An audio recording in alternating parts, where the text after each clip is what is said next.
to get your information. To the spoon, to be part of our discussion. Spoon television. Spoon radio station. Spoon gonna tell you what is happening in Liberia. Spoon gonna tell you what is happening in Monrovia. Spoon gonna tell you what is happening in Africa. Just to spoon you will know. The children crying for starvation, just to spoon. You want to get a news update, my brother, to spoon. You want to know what is happening, Moreover, to spoon. Politicians want to make their decision, just to spoon. You want to know what happening in the ministry, to spoon. Yeah, to spoon. Yeah, to spoon. You from Fonjama, Maryland, to spoon. Yeah, to spoon. If you eat keep on congratulate my brother, to spoon. You got a Spoon TV, you got a Spoon Radio, to spoon. Yeah, to spoon. What? Yeah, Rastafari. Kilibamba.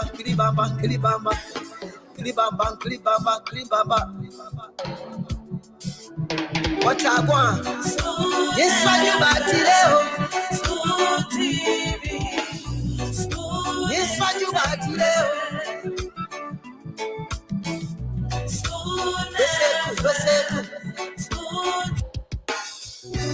Yes, sir. A special one from the CEO, stand on with the spoon.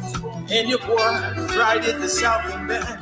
Charges on the beat. To the spoon, to get your information. To the spoon, to be part of our discussion. Spoon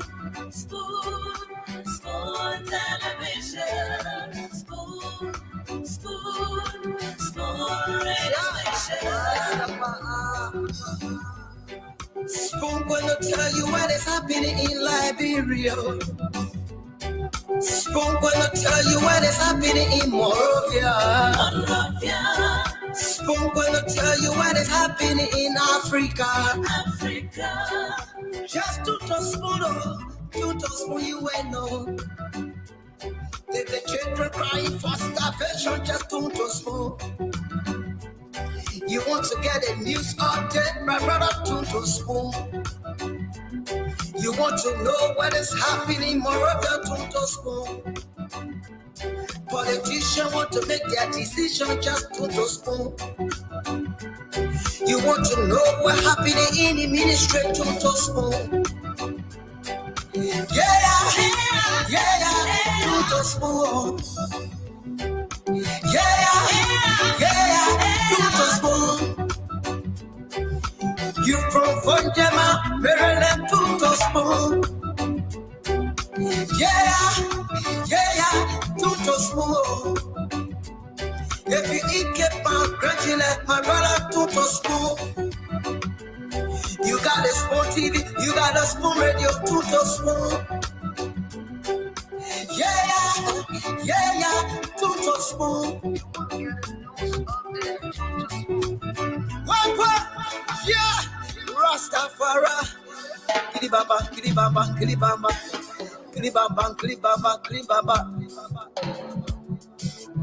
What I want? Yes, man, you back today. Spoon TV. Yes, man, you back today.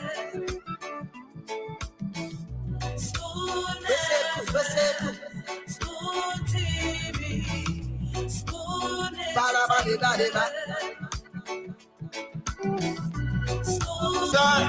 A special one from the CEO, stand on with the spoon. And your boy Friday the South Bend. Charges on the beat.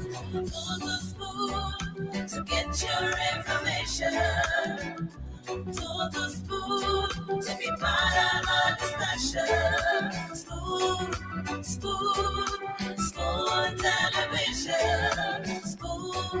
Spoon radio station. Spoon gonna tell you what is happening in Liberia. Spoon gonna tell you what is happening in Monrovia. Spoon gonna tell you what is happening in Africa. Just to spoon, you will know.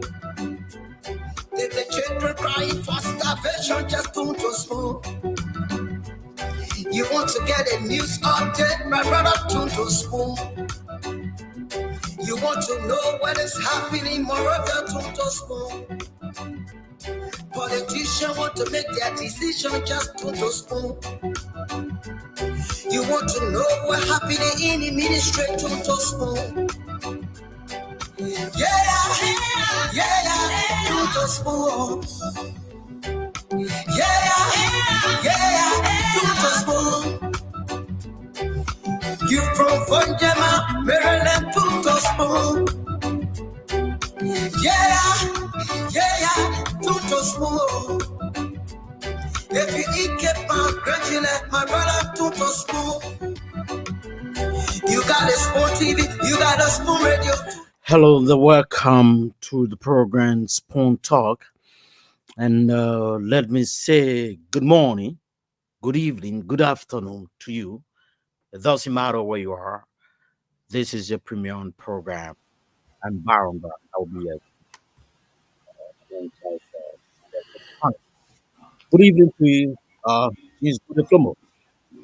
Yeah, good evening, Chairman. Baron. How do you do? Well, I'm okay. I'm doing great.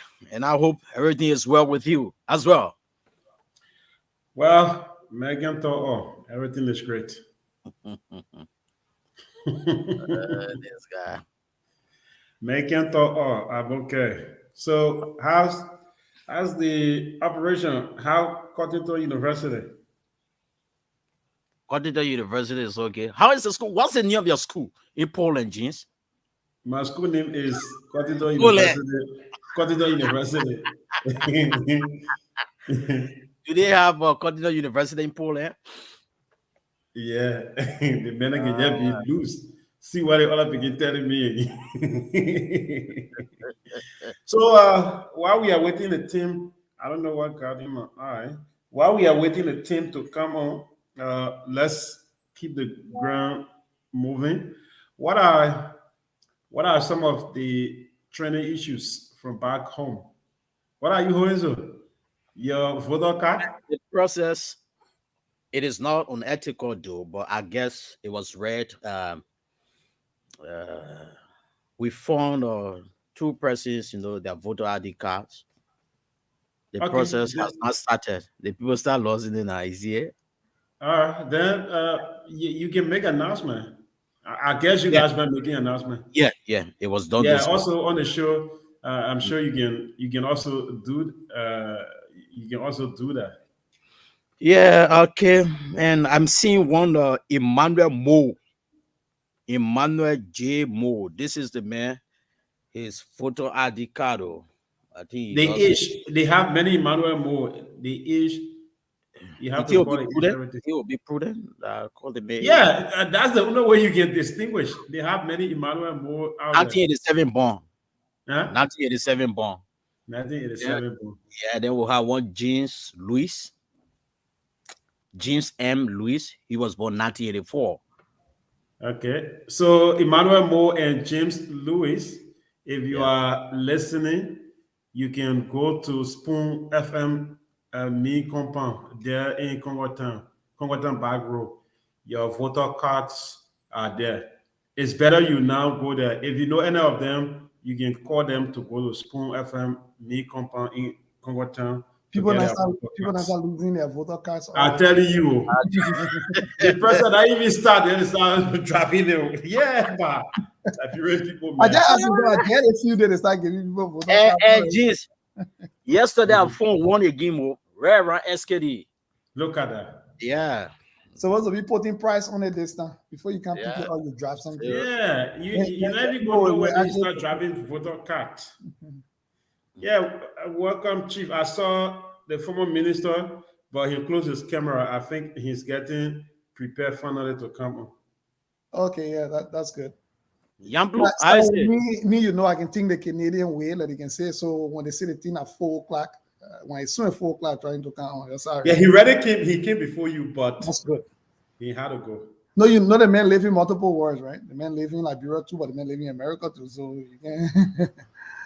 That made us some kind of political analyst. Maybe he put in a political theorist together. Man, you take down all the voter cards before the people accuse you, you're trucking, you're having your people then card, you're keeping. Yeah, I think at the right place they have it.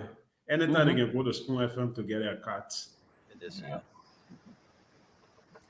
Nobody can say Spoon FM and not voter registration center, so nobody can say you produce it there.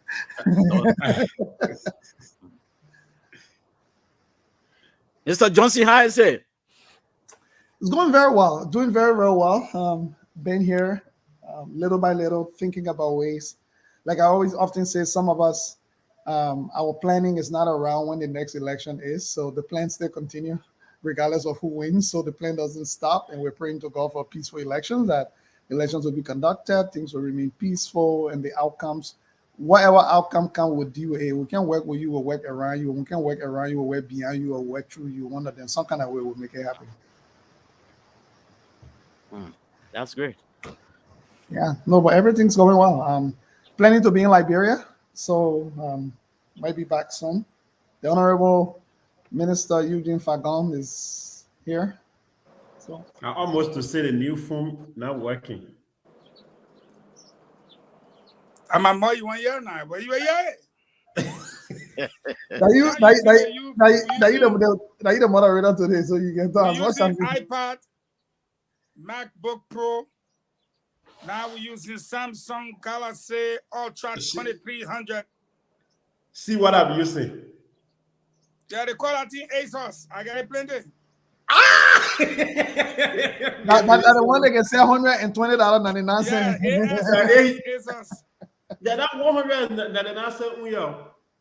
My man, you sure that I'm Chinese Apple or that thing looking like what I want to do, I got this from the boss today, from the CEO's wife as my birthday gift. My 32nd birthday gift here. All our Apple product. This is around 1,003 something. Not 1,003. Let me tell you. But you and the CEO living in America, call him and ask him. Hey, I tell him what's this right here. That 1,003 Chinese yuan. I said his wife. Oh, okay. Yeah, this is my 32nd birthday gift that she gave me when I was in Liberia. You think that Chinese thing you get? Eh?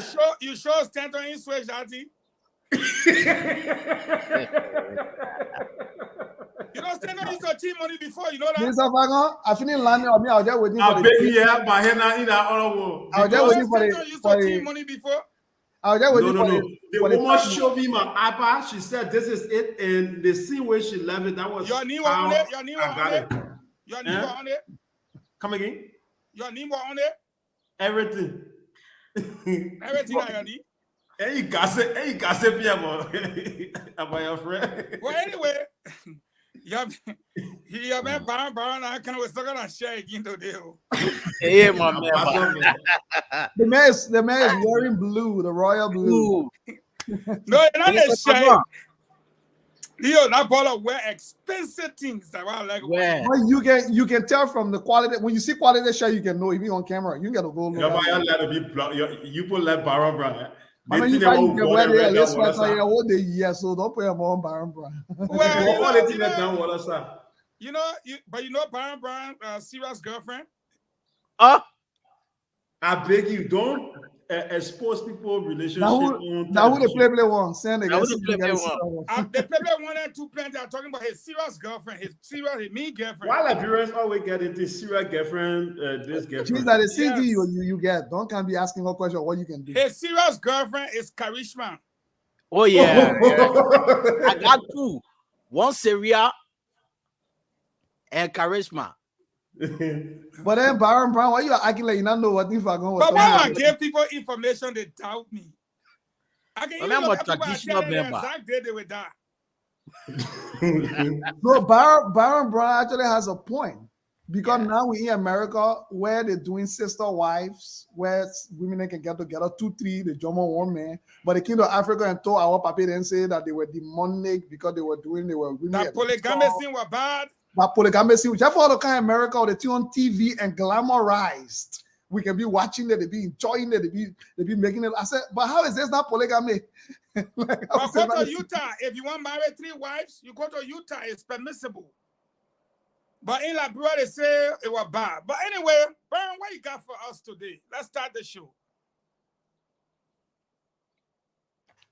We can hear We you. have there are many training issues in the country, but one, the 2 officials of the Liberia Maritime Authority. Moses Owen Brown. It is trending right now on the social media, all over media institutions and entities. They are carrying that. Moses Owen Brown and Daniel Tar, they were held for sexual abuse in South Korea. And that was announced today by his own man. Thank God it is there. By Eugene. What's the name of the man? Eugene Lenangbe is the commissioner of sexual abuse. Assault. Sexual assault. Yes, sexual assault. So that memo, I think Gene just plays that out. And the minister, this girl, what's her name? This woman, Josephine Davis from the Commerce Ministry, she resigned today in adherence to the president's mandate. You know that she wants to contest in district number 10. But Barbara, I thought they said the law says you should resign 1 year. What, they change it now to 6 months? I don't know. I mean, that's why I'm one of the people again will discuss that the issue of the code of conduct. I think. Yeah, I read it the last time I read it. It said 1 year prior to 1 year. Election. That's why I read. I may be wrong. Maybe Minister Fagon can correct. Oh yeah, maybe. No, you're absolutely correct. But they were waiting for the godfather of the party to talk, and that's when he issued a release and said they should resign by April 10. And then we had a discussion on here, and I told people the president should not be the one to say resign by this time. The law says when you should resign. Exactly. And if you fail to adhere to the law, then that's a different issue. What's the other one again? No, I will stop right here to turn the floor over to James. James, what are you hearing? Yeah, basically with that law, we saw what happened to Liberty Party vice presidential candidate in 2017. The law is tricky. You should have an intent or when they petition you. So maybe they were going to wait when I said 1 year in advance though. 1 year. 1 year in advance if you have an intent to contest. Desire. 1 year in advance. If you have an intent, you declare intent to contest. The word was desire. Yeah, the desire now. If you have the desire to contest. But can we walk away free because he said he never had a desire, but he was approached? What kind of law did our people get arrested? That's the law. And they went to the Supreme Court and he won it. But I know, I'm just saying, you're asking people to prove desire inside Fagon hat. It's almost like I said, I'm just looking at Fagon. I need to prove that Fagon interested in doing something you're desiring to do. Like, what kind of law is that? How do you? So I think the president even did well for Liberia by telling these people, if you have the desire to contest, resign. If not, they were just going to wait. What you got did well for Liberia when they lost? I'm coming on. The did well part is the law says that you should have a desire to contest. If you have the desire to contest, you should resign 1 year prior to the election year. Okay, people win, like a few weeks to election, the registrar, right? And when they took them to court, they said, I never had a desire to contest. I was approached and the people petitioned me to contest. So the day well part is, after these people did not resign 1 year, the president knew very well that some of them have the desire to contest. So he said, hey, resign. So if they were not going to tell them to resign, they were going to be working. When the time comes, then they say, I never had a desire. The people petition me because of the law. Yeah, The but law is- listen then. the law Then is if you say that and go before a judge, Mm. you will have a problem because you know. I'm not saying me. Not you. I said if you say that in the third person singular. Yeah. If you said that and go before a judge, say you can carry Josephine before a judge today, and Josephine said, "Oh, I never had a desire." The judge said, I no. was petitioned by the people. No, wait. Now I listen to you patiently. Mm-hmm. Josephine tell the judge said, "No, I never had a desire. I was just petitioned by the people." The judge said, "No." The president said, "Those who have a desire." Say the law. Where now? Lead the law. You said the president there where? But Yeah. the president said, those who have a desire to contest should step out of my government. Then you Yeah. go your hand up and you resign because the president said, those who have the desire. Then you go to the Supreme Court and say, I never had a desire. Then the judge said, no. The president said, those who have a desire should resign. And you resign. So it means you had a desire. Yeah, that will also be another case for people to take it now. Yeah, it will be a case So for it means them. you had a desire. Yeah, Because it means that you had a never desire, did. you did not resign. You It never is a accepted serious within the case. confines. Yeah. But if you I never- Leo, I Yeah. come in 1 minute. The judge said, you never acted within the confines of the law. Yeah. Then the president came and gave orders, said, those who get desire, then you resign. It means you had desire. But go ahead, Leo. No, that's a very good point. Because in that, the president was saying, anybody having any desire can let me know. Hey, Yeah. hey. Then that would have been different to say, okay, let me think about it Hey. now. The president so Yeah. much panel. Let me think. The president would have said, if you get desire, resign. Resign from a If you government. resign, that's admittance that you already had Admittance that you desire. had. So if the Mhm. president will not come and say it, then you are being a bad actor. In the law, they call it you are being a bad actor, knowing that you had a desire. But because the president has said, those who all of you who get desire to run, you'll resign. The president said, those of you who get desire, you'll go think about it, you'll let me know what are y'all want to run. That would be different because you say, okay, let me give it 2 days or 3 days and think about it also. So right now, anybody who goes ahead and resign from the president government, you have desire. And I think another way, it is an entrapment for them.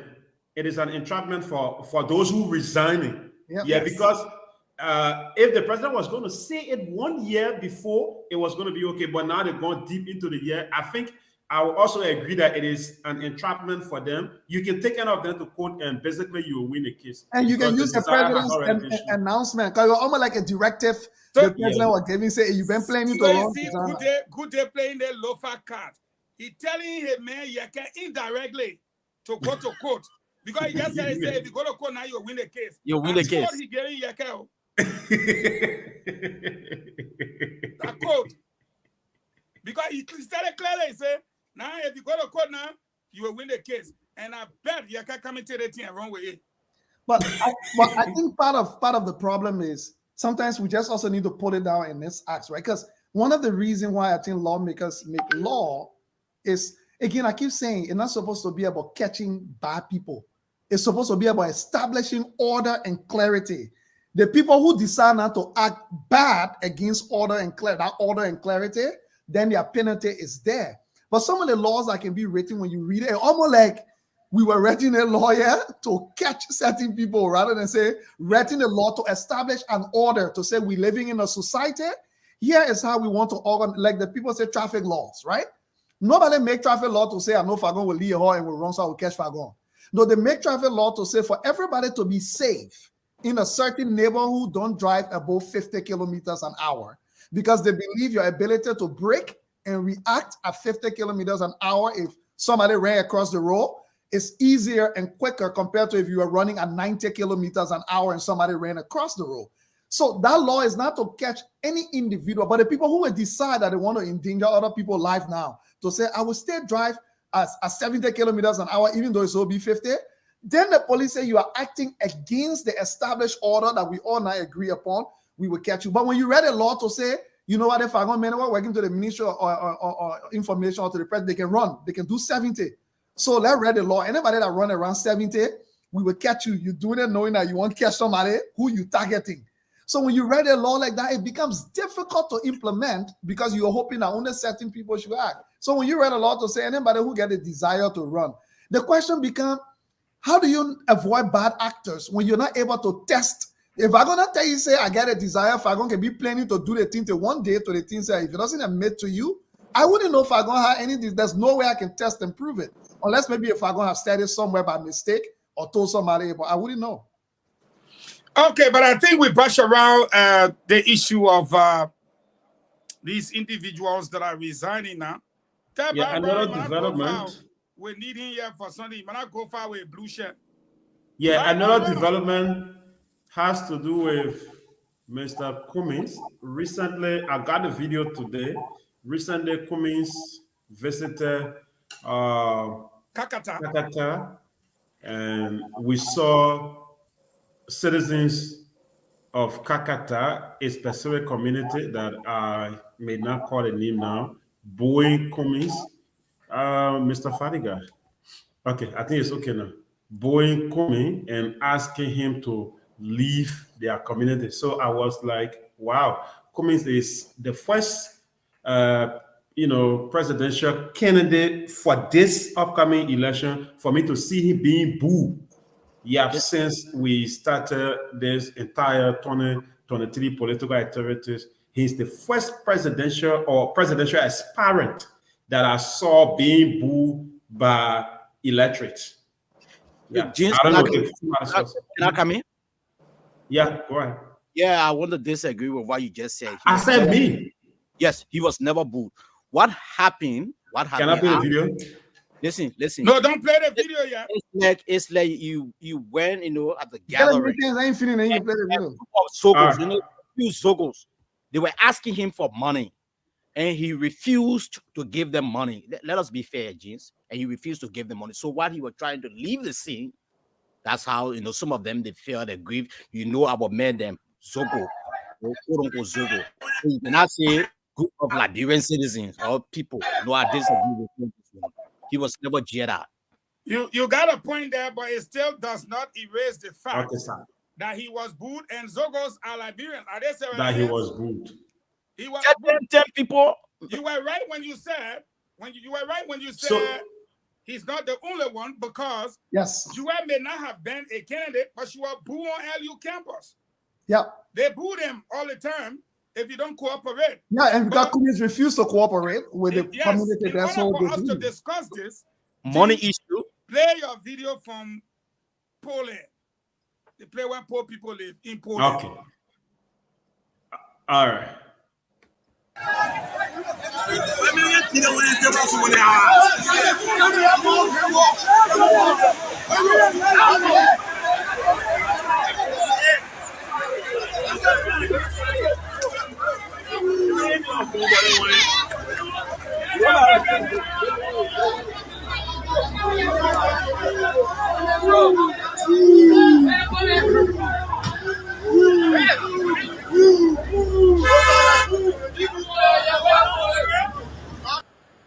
So we're in the video. Okay, so before asking for money.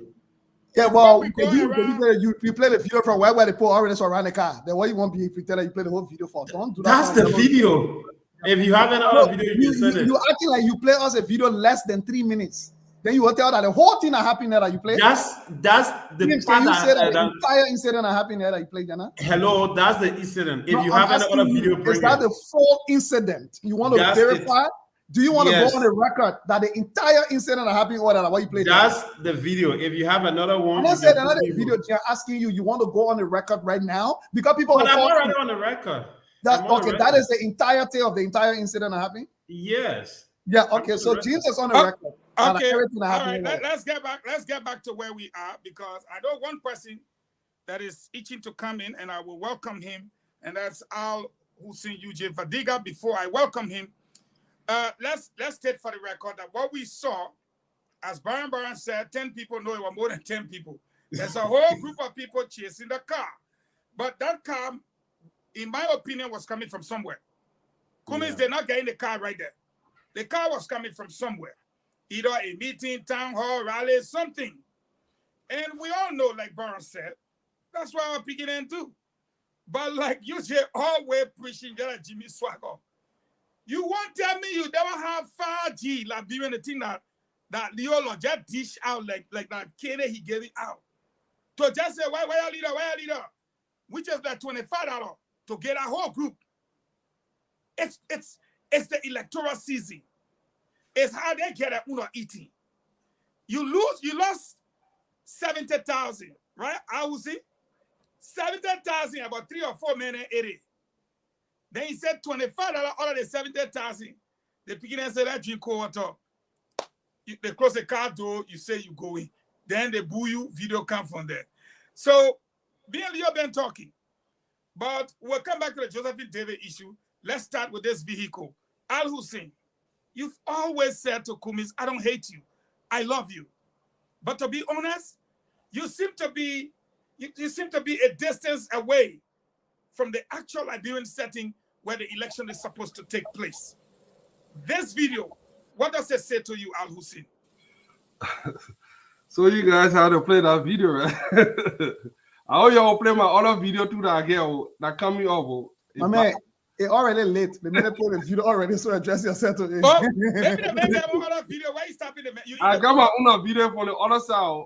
But we must play it. We'll play it. Now say we must play it. No, I'm saving it I'm saving the best for last. But let me say this. The video is disturbing. Yesterday when we had the show, I went around. People started attacking me on different things. A couple of my CPP/ANC colleagues were all around, putting posters, all in the feelings that we this and that. But like I said, I'm a realist. The notion that people call you flip-flopper, look, I've been around for so long, my skin's so thick now, nothing anybody can say on social media can even something. The thing here is, I know what will happen. You know the sad thing about people that are stubborn, that take a position and marry it and be preaching all the morality, the election will come. Nothing changed. They won't do nothing. They will get defeated. They will never take responsibility. They argue with all about Costa. It came all 2-3 years later. Nobody say when. Everybody pretend that they never supported Costa. They make all these wrong moves, but nobody will take responsibility for it when push comes to shove. They will pretend they move on. Wipe the ball close and outlet, nothing happened. And we are seeing another thing again. We are making this pronouncement. Look, I don't hate Costa. Now, me say Costa, I don't hate Cummings. I don't know why Costa name came about. I don't hate Cummings. I love Cummings. In fact, I was leaning Cummings. And I still think Cummings he's qualified. He's one of the best candidates we have in the race. And, he's one of the best. They have several of them. Some of them don't have the shot, but he's one of the best candidates. I just believe that this man have now leveraged his resources. And Cummings, 5 years later, doesn't understand the Liberian people. It's sad. When I say oh, the Liberian way ain't something, look, Liberia is a country that, in order to change this country, you must first win an election. If someone say, oh, I don't have to win election, yes, that's true. You can keep your morality. And George Weah could be president. Let me tell you something. George Weah said when the capable were not around, the incapable took over. Look what we have now in government.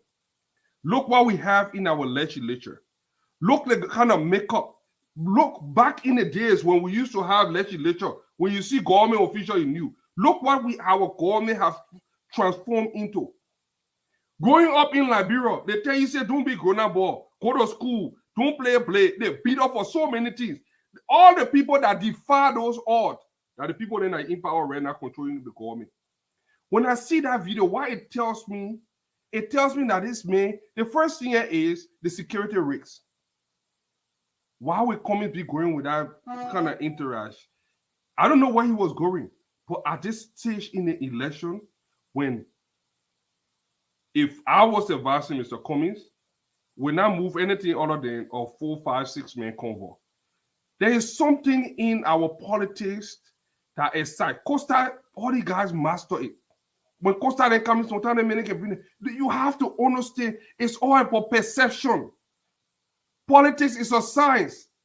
This is not a church. I know Leo shaking his head and talking at it. Leo, all the things that you be talking. My man say that thing you want to say. Why you let them make me center all your conversations? No, listening to you. I know you want to disagree with me. Pardon, can you please tell me Melaine continue talking with listening? Illusion is different from reality. You can have defensive speech and saying things, but that doesn't mean it will happen. The Liberian people got their own thing that they want, and the Liberian will do what Liberian want. So you can come with all the influences it should be that day in America. So when I saw the first year, I saw the security risks. I saw something, and then Zogos.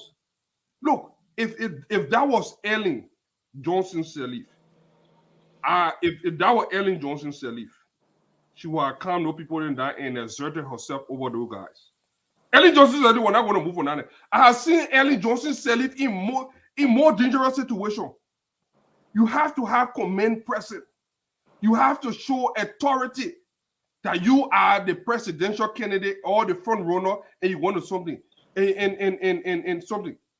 So those guys, I don't know. We do not know the entire story. I do not know what happened. They said they were giving money. Even if Mr. Comey had not gotten down, one or two of his people could have come down there and calm those people down and say, you know what? You know, this man is a big man.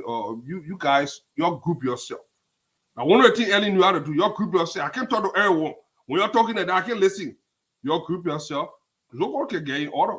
Zogos are Liberians. You can't talk of them if to say they are some alien from somewhere. They are Liberians. They got parents, mother, sister, brothers, like anybody else. And I wonder the thing, we discount these people. But what beyond 30 seconds. It's not only Zoko. We got people, they got family members too that know that if you treat them well, your family member could also be on your side. It's the science of politics. Politics is relating to the people. It's not like Baba, you go on the pool or join 360. No, it is a science that say you have to relate to the people. And if the people can reciprocate that thing, they will reciprocate that at the ballot box. So you have to do it. And they did not put it under control. I do not know what happened, but I did not see that much violence down there that that could not be handled. Ellen would have handled it and left one down there with at least 3 or 4 voters, people down there that will be voting for them. Thank you. Thank you. So thank you. It was another lost opportunity, I think. Inside. Okay. So let's move over to Leo and let's see whether we can put some Canadian juice in this thing. I actually, first of all, disagree with everything he just said. Second of all, I'm more confused. Because one second he said the man supposed to wait, why are you a bit confused then at the same time disagreeing? But the reason why I'm trying to even get dissected for it, I both but dissect it before you disagree. Okay, let me dissect it now. Look at the way Polish man looking at you. I can see. So the first thing first, 1 second, Fadi guy is saying Kumi was supposed to handle the thing like Liberian way, put the situation under control. Then another second, he said, first of all, it's too dangerous. When you're moving, you should have been moving with at least 6 men. Don't come, Mr. Let me talk. They got talk about me. No, but don't be lying on me. You know. But you were just talking about me for the guy. You want me to explain it to you better? What I say? Let me explain it to me. But they don't twist my word. Don't put words in my mouth. Also, I can talk again, man. Don't come on. Tell your own. Who can I tell something? Tell your own. Like you play the private car, but tell your own. Tell your own. Don't put it, man. Oh, God. Okay. So, first of all, I don't get the frustration coming from people when somebody decided that they will stick to their guns and do what they believe is the right thing, win or lose. They decided on where they want to go. Ellis Cummings has decided this is how he sees it being done. He doesn't agree with the Liberian way, the way what we can do it. And you know, hustle, y'all can call it in the B or leverage your resources, what that means pretty much, and make it begin to feel your heat. Cummings is saying no. It's not wrong. Let's stop talking about it like to say what he's doing is wrong. If you say it may not win the election, yeah, that's a fair argument. To say, yeah, Cummings may not win the election by doing this. I think that's a fair argument. Nobody should tell you, say you're wrong for saying Cummings, this might make Cummings lose the election. If that's how you analyze it, you see it, that's fair for you to make that point. But for us to be saying it almost to the borderline, like what Cummings is doing is wrong. What Cummings is doing, there is absolutely nothing wrong about it. Is that the right strategy to win an election in Liberia? That's a different debate. But what if somebody don't want to participate in the Liberian way of winning election and they are prepared to say, if I lose, let me lose? We've seen people take calculated decisions before and stuck to their guns, and if it affected them negatively, guess what? They will face the consequences. If it works out for them, guess what? They will also own it. But I believe there are people who agree and who are relieved to see the way Cummings operate. What are they in a minority? What are they in a majority? We're talking about mindset change in Liberia, and they beat it all in Liberia, not about winning elections. And let me give a point here. There are people who have never held the Liberian presidency that have had more significant impact on Liberia than even presidents. They never became president. Bishop Marco Pakala Francis did not become president for Liberia, nor did he run for political office. Samuel Kofi Wood, when he was at the Catholic Justice, I still remember the lectures we used to go for. What's the influence of Samuel Kofi Wood's demanded? Sheikh Afuma Kone never ran for office in the Republic of Liberia, but their voices reverberated stronger than any. The great Charles Gange Taylor could not deal with them, could not handle them. In fact, if it wasn't for them, some of the crisis and catastrophe we would have faced would have been far more on him. It was because of them that certain things were stopped. Why any Gonglo? Tiawan Gonglo admitted that if it wasn't for Bishop Margaret Pakala Francis, he doesn't know if he would have been even alive. So I will not agree with you that you must be the president of Liberia to be able to bring change. That's a corrupt, false mentality, in my opinion. The president of Liberia wields a lot of power. Nobody can deny that. And if you get a good president who wants to make significant change, yes, I agree. They can make a lot of change and impact the country. But unfortunately, that is not the only conduit. And not just in Liberia. All right, Leo, before I let you go, the last minute you got to answer this question. Go ahead. So all of what you said, giving no children $25, why you stretch your vineyard to that? That's why I stretch my vineyard for, because the man where half for his money, he got a right to choose how he wants to spend it. I agree with you. All right. But you still got to answer my question. Go ahead. Those children that ran behind the car, that came in the house son, that wanted water to drink or smarty to eat, giving them $25, which were going to be $5,000, which amount to giving 50% running behind that car, $100 each, LD. Are you suggesting that all that thing that made him stick to his guns of not giving handout? That's not what I said. First of all, we do not know that they were chasing him to get $25 to buy. We are assuming. We don't know that. So let's go by the assumption that they were chasing him to get. That's what was said in the video. According to the person. That's what I was saying. Okay, in the video. There was a video. He didn't say that. He didn't get nothing. The poor. So let's go by the assumption that that's why they were chasing. All right, let's not escape the main issue now. Cummings did not give them anything. There is absolutely nothing wrong with it. If Cummings decide, there are people right here where I live.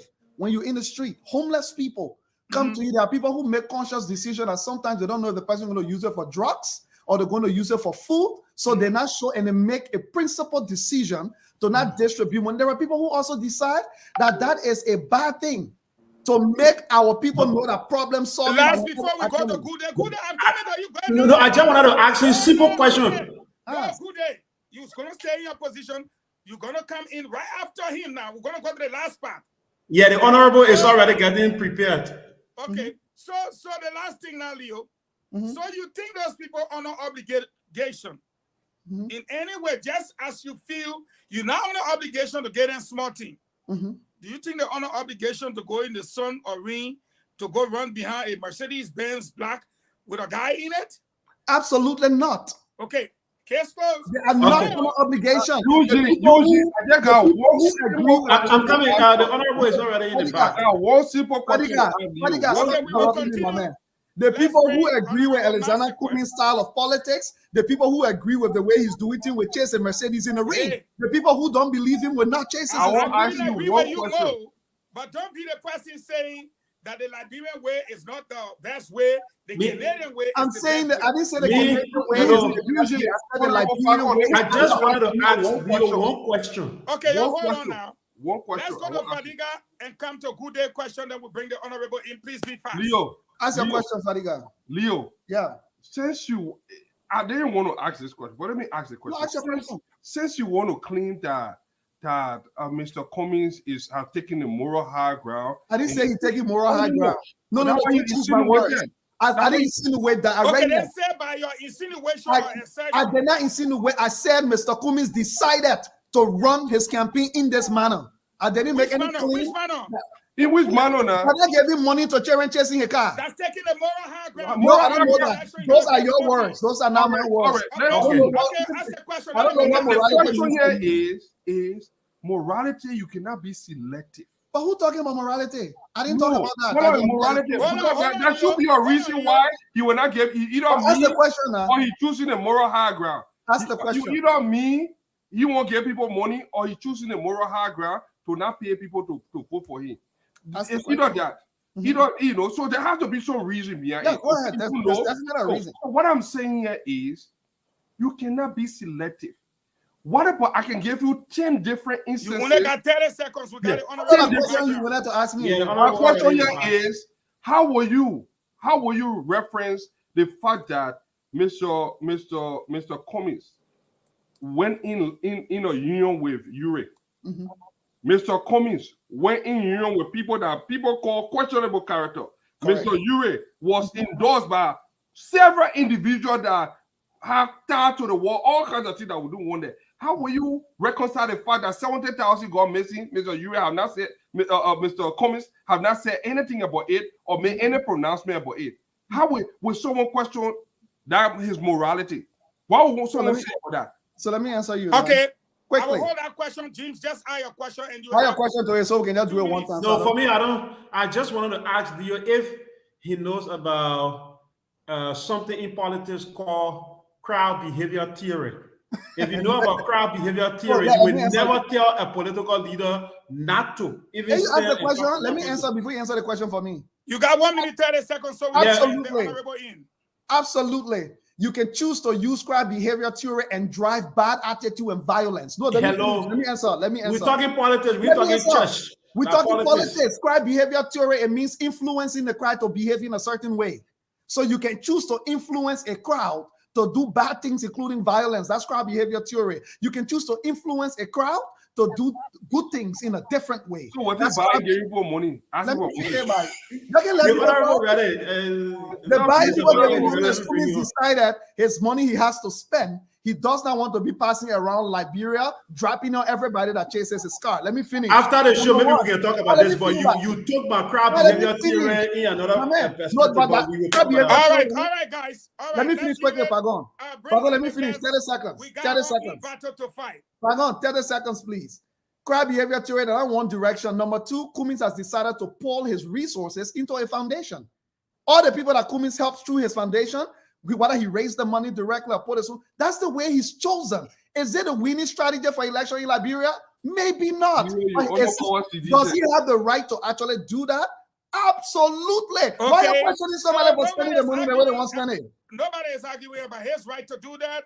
We're just saying the way it is done in Liberia is different from the way it is done in Canada. And he won't do it the Liberian way. Yes, it will be the Liberian way, not the Canadian way, because Canada starts with a C, Liberia starts with an L. Well, what's the Canadian way come from here to go doing Liberian politics? Now your Canadian way. Let's welcome the representative Clarence Massaquoi. He's the honorable representative of District 3, Lofa County, I believe, stand to be corrected. And the purpose of this visit here, we will ask him upon his introduction to tell us whether he wants us to limit it to just Lofa County and the UP structure, or to broaden it to reflect national politics as it goes through. Honorable Clarence Massaquoi, I would like to welcome you to Spoon Talk.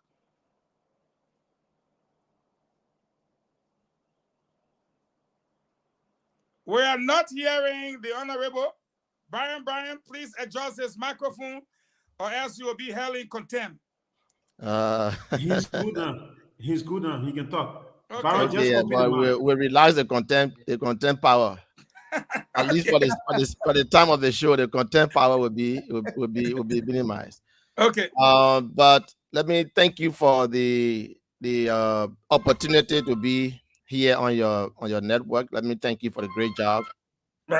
Great panelist, great network. Thank you for all of what you do for our country, particularly information dissemination, and I should qualify it, quality and credible information dissemination here on your network.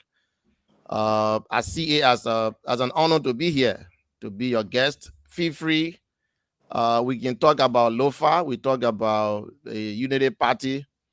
I would be very glad if we talk about a wide and inclusive range of national issues.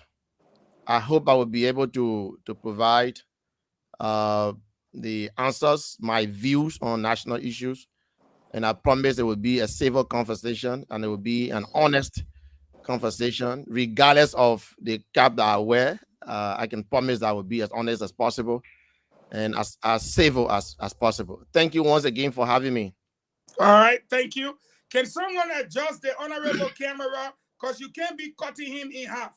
That is Yes. an affront So to the again, Nigerian legislature and is punishable by up to 48 hours in jail and up to $5,000 or fine. you could pay $4,999.99 $99. Yes. and They have to publish in pass our 5 local petitions. dailies for 5 days. Yes. So someone needs to adjust his camera and put him in the middle.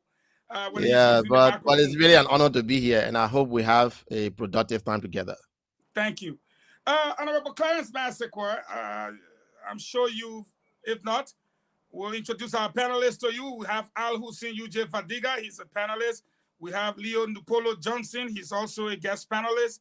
And of course, your humble servant who served as deputy minister before, whom you had the privilege of your service of putting in jail and paying that. I don't know if I pay that money, so. You pay the money, you got a receipt? We got a receipt, but I don't see the receipt. Yeah, but Your lawyer could be invited to present a receipt. Thank you for reminding me. Yeah, because we are opening in May. That would be the first issue. Yeah, okay.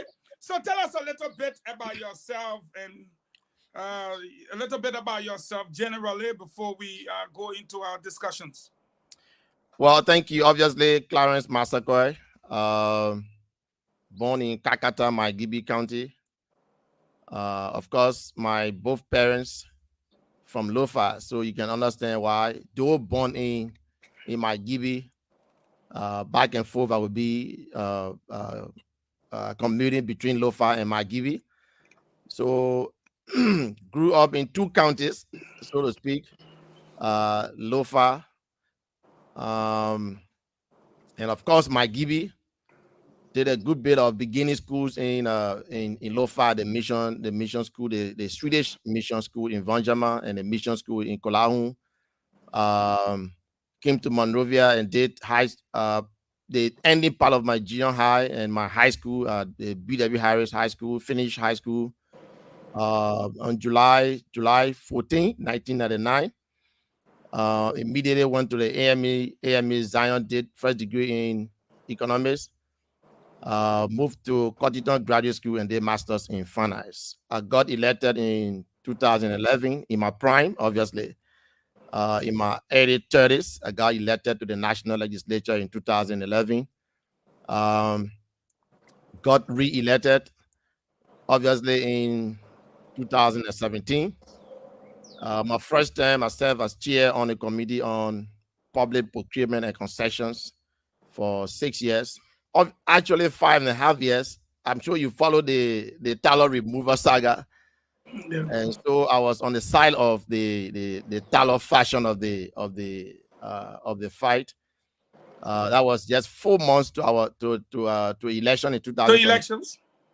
Yes, and so when tallow got removed, and there was a new leadership. Of course, it was a revolution.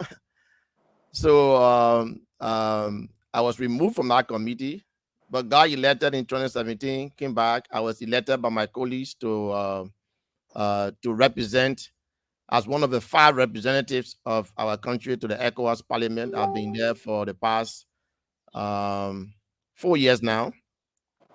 I got elected there to serve the unexpired term of Honorable Jefferson Camo. You know, Jeff did not get re-election in 2017. So he had an unexpired term of 2 years. So I went and served that. And then I got my own term of 4 years now. My tenure at the ECOWAS Parliament will be ending in March 2024. At the ECOWAS Parliament, I on the committee bureau. It's a newest committee created by the Speaker, Dr. Tunis. Is a committee on public accounts. Back home at the national legislature here, normally the Speaker appoints heads of committees, statutory committees, and standing committees. So after the first 3 years, 2.5 years ago now, I was appointed by the Speaker to serve as chair on the committee on the investment and concessions, which are currently served. So I'm both at the ECOWAS Parliament and chair on the committee on investment and concessions. And as a matter of fact, there are critical issues that we are looking at now, including the Western cluster, the metal steel. As you are aware, China Union is coming online. So my committee is very busy with that. It's a very hectic task, but I'm grateful to the people of Lofa for entrusting me with national leadership, and I hope I've been able to serve well. I'm not here to praise myself, but I hope so. So that's Clarence Massacre. Thank you very much. All right, I'll keep the ball rolling. You are a member of the UP, correct? Yes, correct. What's going on with your party? It's like it's dead. Tell us that it's not on life support. Convince me if I'm trying to be the guy in the background mugging you or bugging you that, hey, Unity Party is dead. We hear nothing about them. They're not even playing beyond the hospital football. We're not even hearing nothing. It's like this party is gone. Help me. I just bugged you just now. Talk to me. What's going on within the Unity Party? The Unity Party is the and when I hear from you that the Unity Party is dead, I'm playing the devil's advocate on life support, that would be, news in journalism, news is unusual. Yeah, it would be very, very unusual for anybody to say that the Unity Party is on. I guess you are playing the devil's advocate, and I can understand that. Yeah, the UP is up, very active, following the voter registration, which is very critical for our electoral process. The UP is currently structuring, completing the structuring of our county leadership. That is going on right now. As a matter of fact, the team is on a way to Lofa today for the completing processes. Our national coordinating committee is very busy putting the structures, getting prepared for the second phase of the voter registration. The party leadership, the caucus, which I'm a member of, very actively engaged with the different constituencies. The UP inter-party unit of our party is in active consultation, discussions with other political parties. I'm not here to say which party is small, which one is big. In my personal view, every party that is formed under the law, that is accredited by the National Election Commission, is a major political party. And so the UP is leaving no stone unturned. We are engaged with all our political parties and political actors. There are some people who are not in political parties necessarily, but they are active political players. The UP is engaged, and you can see the semblance of our engagement in the public. And from just from putting your ears close to the ground, you hear how the UP is engaged. Our standard bearer, the former Vice President, Ambassador Joseph Yuma Boka, is engaged with all political actors, all political parties. And I can safely say to you, the UP is the most active political party, contrary to your assertion that UP is on life support. The UP is active, and active in the sense of our objective, why we were formed as a political party. The reason why people form political parties, you can have all the good intents that you provide, but it's about taking state power and managing it to the benefit of the Liberian people. We have done that before for the past 12 years. For 12 years, we did that. Our gains were interrupted. And you can see what is happening to the country. It is our hope that in 2024, in January, when the inauguration is done, when the national legislature resolved in joint legislative assembly, it will be to inaugurate a president that will be on the party of the Unity Party, who will be Ambassador Joseph Yuma Boka. We led for 12 years. made significant gains, put in place the reforms necessary to move our country forward. Our natural resource management, the LETR processes, the integrity institutions, the rule of law, infrastructure development, the judiciary. We took over the country when nobody was even proud to fly, to be new as a Liberian. You were not proud to present your passport. That's how low our, I always say to people, and I will bring a little bit of elementary math here. I always say to people think the least number on the number line is 0. But accept me right, correct me. The least number is not 0. On the number line, the numbers on the left side of the number line are in negative numbers. So negative 15 million is actually smaller than 0. 0 is nothing, but the negative numbers are minus numbers. When the UP took over in 2006, our country was on the left side of the number line. We pulled it from the left side of the number line, placed it on the 0 point before we started to push it on the right side of the number line. So when we ended in 2012, we were already far on the right side of the number line. And then this current government, I don't need to tell you how far we have retrogressed. It is our hope that as active as the UP is, we are on course. Our engagements are very productive. In few weeks, I'm sure in the course of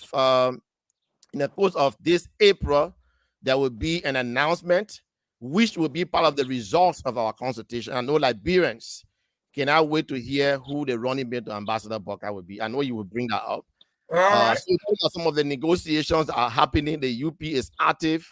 We can assure our people that we are active. We are an active participant. We will not be spectators. We will not be that the president will say we will not be spectators, but we are not even on the football field, not to mention being spectators. The UP is going to bring the country back on course. Our economy has to be revised or revived, not revised, but revived. Our economy, I'm not sure we can say where it is, but if I were to be very magnanimous, I can say the economy is in coma.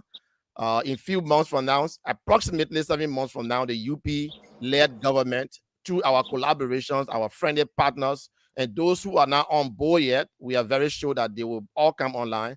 So the UP is active and actively engaged with our political actors. The results of those negotiations will be to see a dawning of a new day for our country, a dawning of a new day that brings up to speed our economy, our security, so that people will not lose their lives. And a certain presidency is a, excuse me for the expression, is a girlfriend and boyfriend thing. We want to see a government, that a country that your security can be secure, your right under the law can be secure, whether you are in a ruling party, whether you are a rich man or not. Equal rights for everybody, regardless of a political affiliation. That is a country we hope to see after 2023 presidential and general elections. Equal rights for everyone after 2023. Al Hussein Fadiga, and then we move to Leo. All right, Representative Masakwe. I got 2 easy questions for you. If you look at the easy.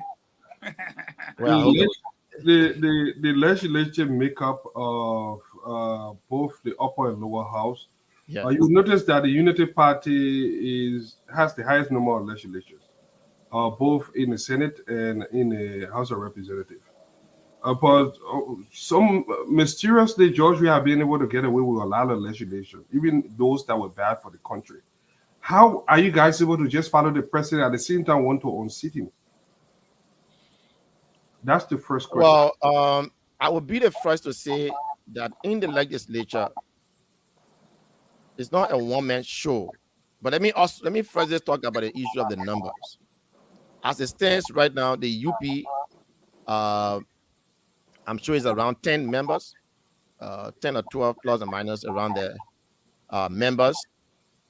The ruling party, in my opinion, when there are times where we have to say no, we have said no. For example, when we discuss the issue of, and there are instances where I must admit that sometimes, and I promised from the beginning of the show that I would try to be as honest as possible.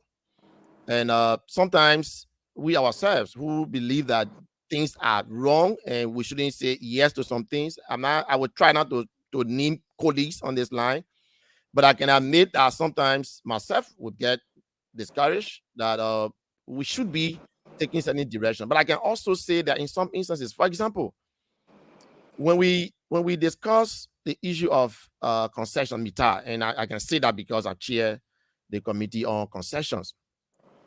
There are some people, even in the legislature, in my political party, some people, and I'm saying some, who almost concluded that we will have given in to the passage of meter under our leadership, because they believe that the ruling party will have railroad everything they just found a way to. Surprisingly to them, maybe in many years, this is the first time that the legislature returned. I'm not even sure if it has ever happened in our history, where a multi-million company will propose amendment in the law. Well, we are not perfect, but this probably would be the first time that we return a concession of that nature. So in some instances, yes, I agree that yes, our number is not more again. You know, if you were to give me, Fadiga, if you were to ask me what are some of the reforms I think we should reform our electoral laws. But if you got elected on a particular ticket and you remove yourself from that political party, you probably should lose your seat. Maybe it will help to control people. As I speak to you, about 6 or 7 of our colleagues who were in the UP, not just the UP, in the ANC, in the Liberty Party, sadly have joined the ruling party. And I would say sadly.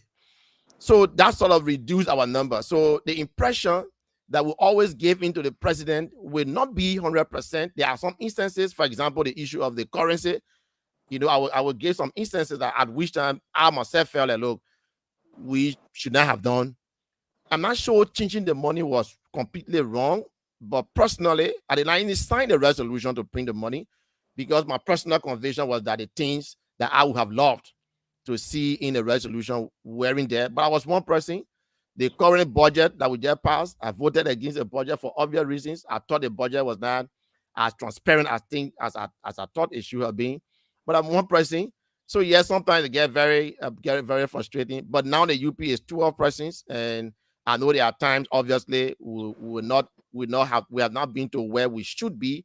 But in most instances, we have stood our ground. But it's an issue of number. In the legislature, everybody has one vote. And if the presiding manages to get his weight around, you know, many persons go and join the ruling party. So obviously, you expect the vote will be on our side. It is not unique to this current legislature. It happened in the 53rd, it happened in the 52nd. And as a national leader, I hope that we can get to the point one day where we see that, look, you get elected on a party ticket, you believe in the ideology of that political party, stay with that political party. If you decide to leave, then you forfeit your seat. I think it will control the number of transfer. I mean, I would, for the lack of better word, I would call it transfer. So yes, I just want to go with my second question. It is still clear that you guys seems to rubber stamp everything the president put. But you have a vice president who served for 12 years. He's not going to be running in this election to unseat this current president. Yeah. We look into Lofa County. His guy Galapa, Countyman lost.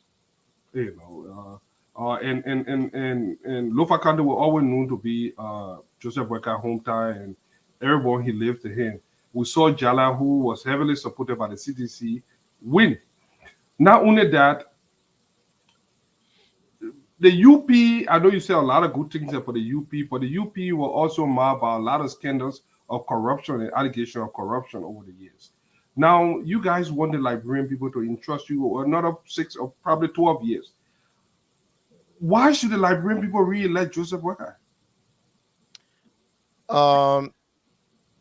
In Lofa first, to start with Lofa, I would try not to be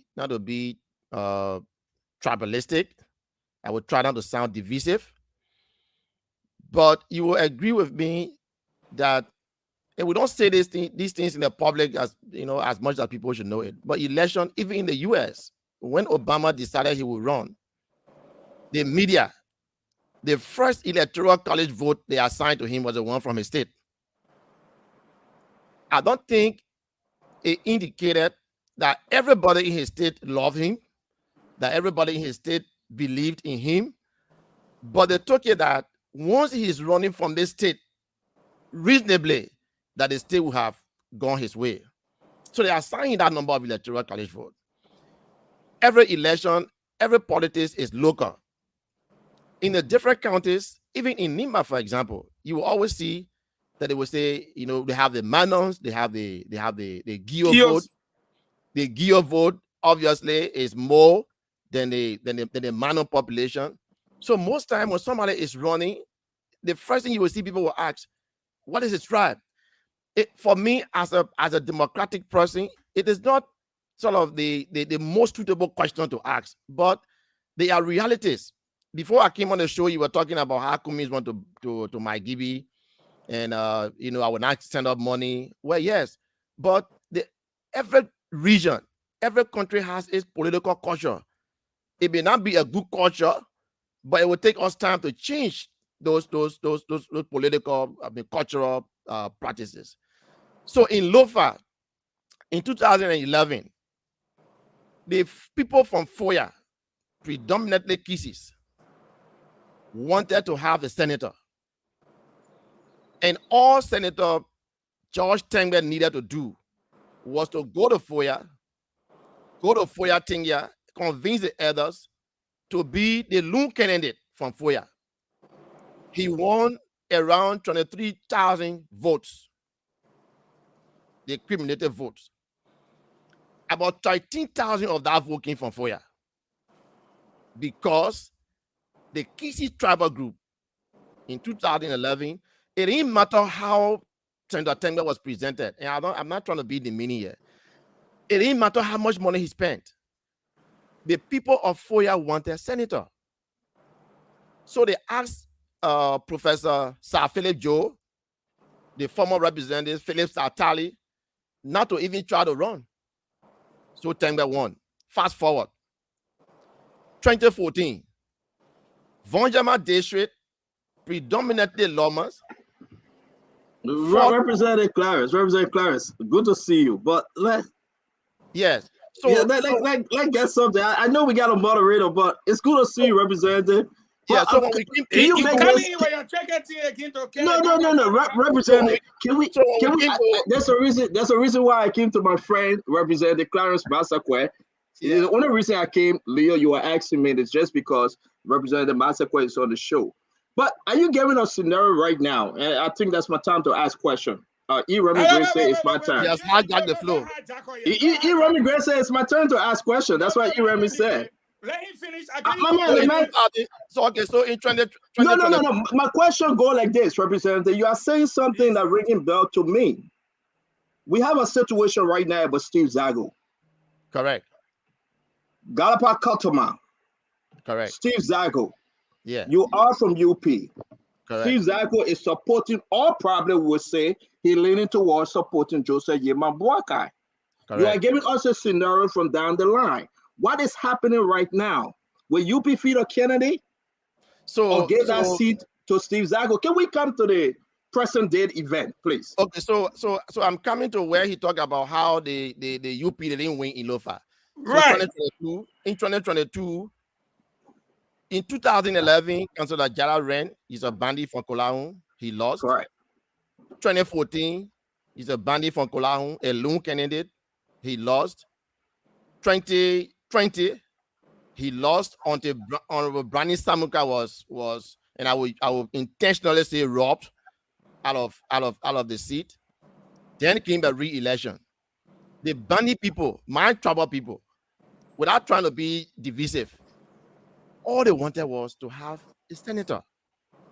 So the entire lower Lofa, the Kolahun, the Vahun, the Foya saw only one candidate, and that was Jala. Whether CDC supported Jala in 2022 or they never supported, or they didn't support Jala in 2022, I believe that the Bani people wanted senator, and Jala did not win because he's CDC. If today you were to conduct a re-election, I'm sure the result probably would be different because of the way because of the numbering. Now, Galapa Kotime, who was on the UP ticket, yes, the UP ticket was there. You had Senator Smokupi, former Senator Smokupi from Zozo, Loma. You had All of them. All of them. Yeah, all of them. Yeah, you have Momosaurus, you have BN Sama, then you had Galapa Kotime, all from the Loma speaking group. As much as you have one candidate from the entire Lower Lofa, as much as you have one candidate from the entire Bandi tribal group, that candidate won by 700 votes. So it tells you that the UP did not lose that election because we're weak, but every politics is local. And I can say this much to you, the Bandi tribal group, from all indications. So answer our question now, because some of us have to ask our 2 questions to go. Are you guys going to keep No. Steve Zago? No, man, my only question I cannot ask, but man, I was sent to ask this question. Clarence Massaquoi is our friend, right? And they sent us to ask Steve Zago. Will you be? Yeah, let me say they sent me to ask him. So let me ask my own.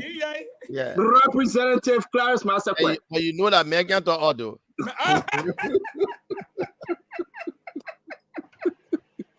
But yeah, McIntyre in Liberia. But let me say this to you, Representative Massaquoi, though. You have a situation right now, or you have a situation. It's a serious situation. It is. You got the Liberty Party folks that supporting the friend, the brother, the son, Steve Zago. Will UP support Galapa Kotima to run against Steve Zago? If not, what's your option?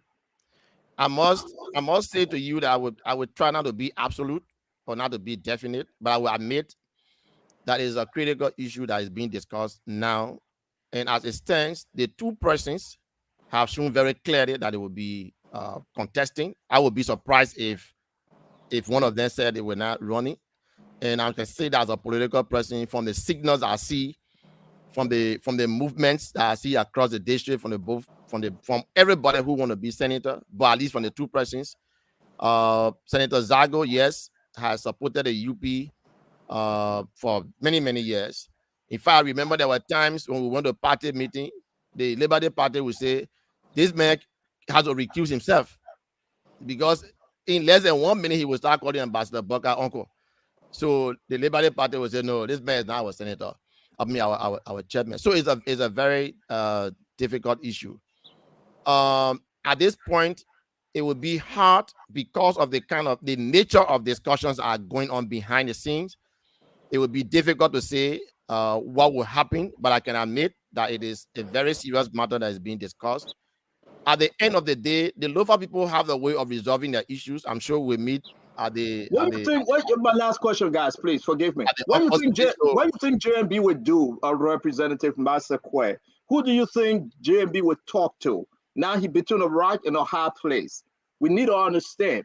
If you tell Galapa Kotima, say don't run, he can declare himself as an independent and run. You can't stop him. If you tell Steve Zago to stand down, or if UP supports Steve Zago, is there any chance that he will win? Or you think by supporting Steve Zago, you will give the chance to CDC Alfred Cody, what's the guy named Cody, I believe, and he would take that seat? I mean, what do you think the hierarchy, the JMB camp, I mean, where are they leaning? Liberians need to know. Well, and then I know that last question, Honorable Fagon, please. Well, I know that this may be unofficial, but the former vice president is in serious discussion with the both sides. Maybe not directly, but I know that he has raised that with me personally, without giving a conclusion on what the decision would be. But I know also that he's a man who rewards commitment, and that's how far I can go. I'm sure whatever decision he takes, he's very keen on loyalty. He's very keen on commitment. He's keen on integrity. He has said. Representative Massaquoi is muted. Something happened to his audio. Yeah, it's okay. He's back on. Without being very definite, I know that there are principles that will guide his suggestions. At the end of the day, it will be the decision of the UP generally. And I don't want to narrow this down to a one-man decision. But of course, consultation will go around. He being a major person that will be consulted. He regards commitment to commitment. He regards loyalty. I'm sure there will be a decision that will leave the UP in a stronger position. but it's been a Thank you very, very very much. active discussion that'll be Thank going you on for right answering. Thank you for answering my question. I will stay back and watch the show. Honorable Just Fagos. stay right there. Let's go Yeah, to thank you. Leo for his two. Yeah, thank you. Quickly, the first thing I will go, Representative Masakwa, good to see you as well. Yeah. I'm from a son of Lofa as well, from the Salaya district area, from Bongi and Gangostown area. So from the Our in Telemu just yesterday. Telemun, that's my area. So good to see you. Okay, thank you. But here's what I would say. I'm sitting listening to you, and first of all, I'm a bit baffled because when I hear you describe UP, it sounds to me like UP was just started like ANC 5 years or 6 years ago in my mind. And here's why I say that. After 12 years of being a ruling party, and in my opinion, a party that had a lot of great successes, a lot of things that were done. UP had its challenges for 12 years, but also had its successes. You cannot argue taking the budget from 80 million to 500 million. There's no debating that. That's a feat, whether you like it or not. Yeah. So my challenge is, isn't it unfair for the United Party to still be operating like a French party? And this is what I actually mean by that. Number one, having the type of structure in place as a party, having Henry Costa almost as the chief operator of the party when he's not even a member of the party, including controlling the VP itinerary in the United States, in Liberia, when he was in the hospital, when he comes to the US, almost being the chief spokesman for the United Party and say it in a very unabashed way that nothing the party can do because of what he's done for them and everything. And there still hasn't been any reaction from the United Party to say, yeah, Henry Costa supporters or whatever that is, but that is not where the party speaks from, including saying the vice president consults with him on making decisions. Now, including his name surfacing as a potential VP pick with Jeremiah Kuhn. And the second part to that question will be, including United Party not being able to meet up with our electoral laws. Where are the financial reports that are required by electoral laws for political parties to submit as operating political party, including the party structures around the country being almost non-existent, as you just said, it's now being structured. After 12 years of leadership and given some of the roots that were established for the United Party, isn't it that the party went backwards and is actually just now starting to figure itself out again? I will be the first to say that the UP, like any other political party, doesn't have her own challenges. In terms of the structuring of the party, our constitution says that the party is structured after every 6 years, and that is done before a presidential elections. The beginning of that process is a national convention that is held to elect the national leadership, to elect the standard bearer and the chairperson and all of the endorsed constitutional reforms and the rest of that. That was done in July last year in Banga, and it saw us reaffirming Ambassador Booker as our standard bearer for this coming elections for the next 6 years. That's what our constitution says. And the new call of officers. I'm sure you follow the convention in Banga that brought in Reverend Rita Tape, who is doing his best to make sure the party is on a good course and a new leadership. The second phase to that structuring, we are not restructuring because we are not structured. We are restructuring because it is constitutional provision. After every 6 years, we are a democratic party. After every 6 years, we do not assume that the partisans in the different counties will believe in the leadership that they have had for the past 6 years. So it is a requirement that we go back and re-strengthen our structure. So we are not doing a restructuring because we are not structured. As a matter of fact, we are doing restructuring because it is a process that will help us to even strengthen our existing structures. It's a democratic process that we do it. The UP doesn't play everything in the media. And I agree with you. I heard Henry, you made a particular reference to Henry Costa. Correct. Saying that he's sort of an operative. There are times where as politicians, including myself, there are people who I have as my friends, as my associates, and sometimes without any bad intent, I will allow them to play some roles.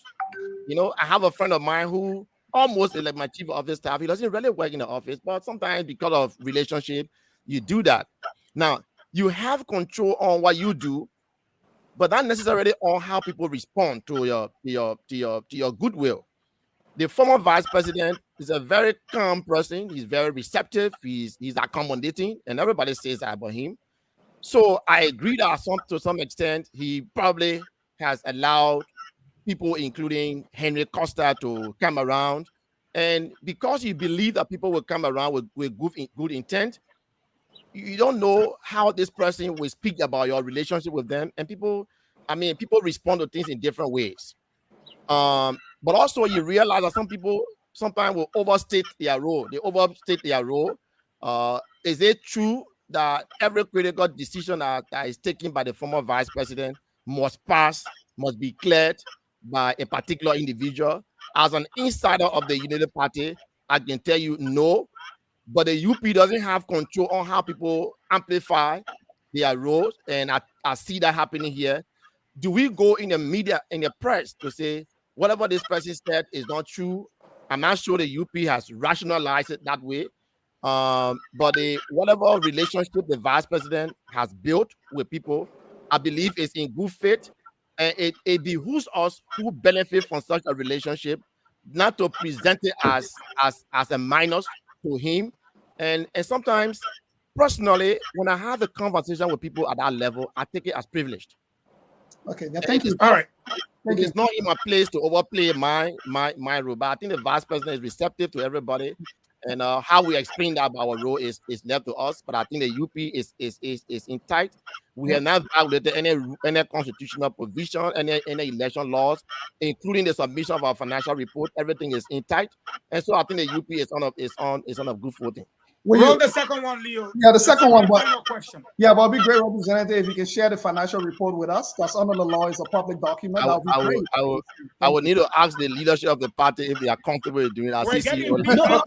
Leo, let me ask a question. Other political parties have shared the financial report. It's going to all political parties. Have you seen other political parties' financial report? Including the ruling party, I haven't seen any, and I've requested over and over because we have him here. That's what I just raised it to know if. Beautiful. That's good. That's okay. Good. So to the best of my knowledge, the UP is in good standing with the election laws, and that will include the production of the financial reports. Okay. I'm sure that it exists. And I can ask our party structure. The UP is a law-abiding party. We cannot lead for 12 years and be lawbreakers. We are in very good standing with the National Election Commission. And I'm sure when we have the Freedom of Information Act, I don't think the UP will have any reason to display of financial reports. As a matter of fact, when you fight to take over the state and you promise accountability, you promise transparency, it is best for you to practice it before even you get to national leadership. All right. Power. Let's do retired Colonel Remy Gray. I didn't ask my second question. He was just CEO. Just asked. Report. No, I didn't ask CEO. Asked the question. That was my second question is quick. I wouldn't take long, please. My second question, Representative Masakwe, is this: as a member of the Legislative Caucus of the Unity Party, yes, I would say you're a veteran now, given how long you've been around.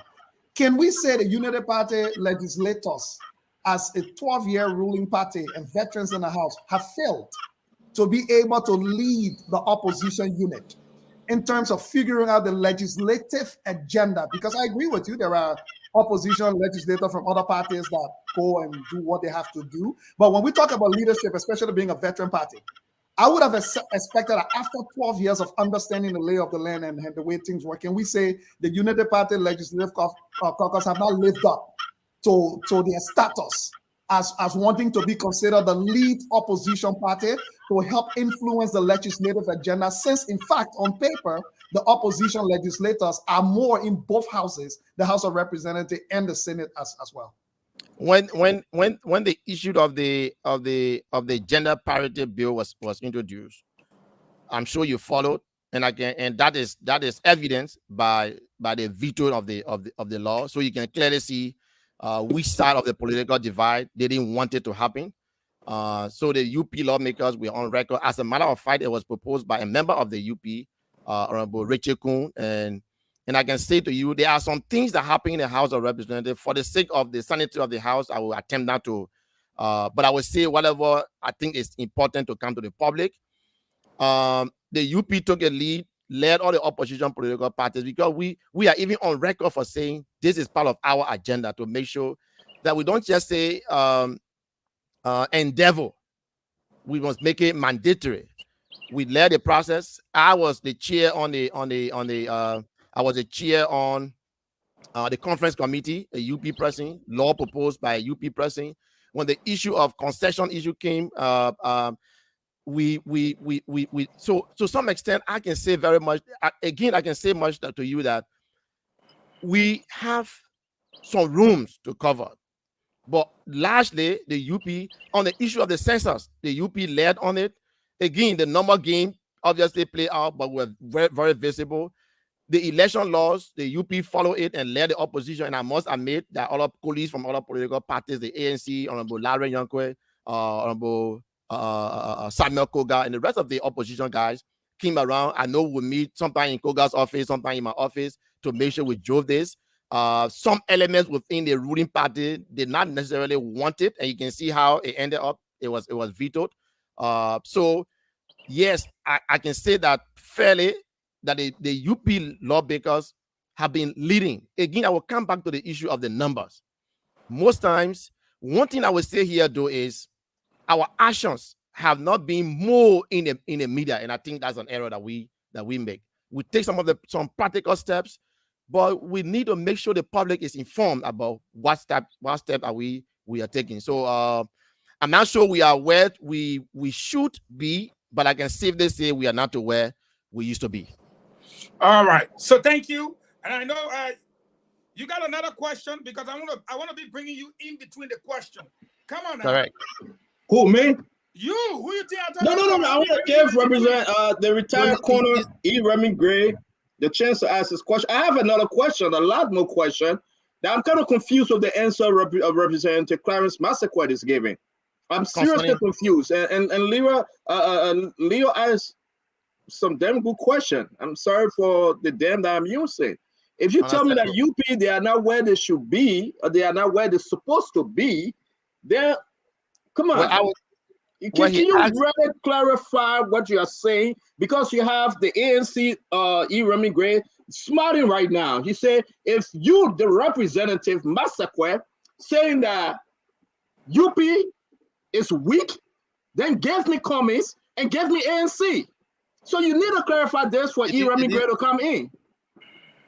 Well, I said, and I want to say again, I'm sure before you came on, I lay very clearly where the UP stands.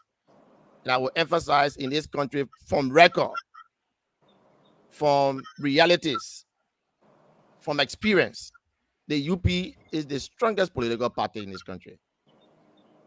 So there is nowhere anybody can say that the UP is weak.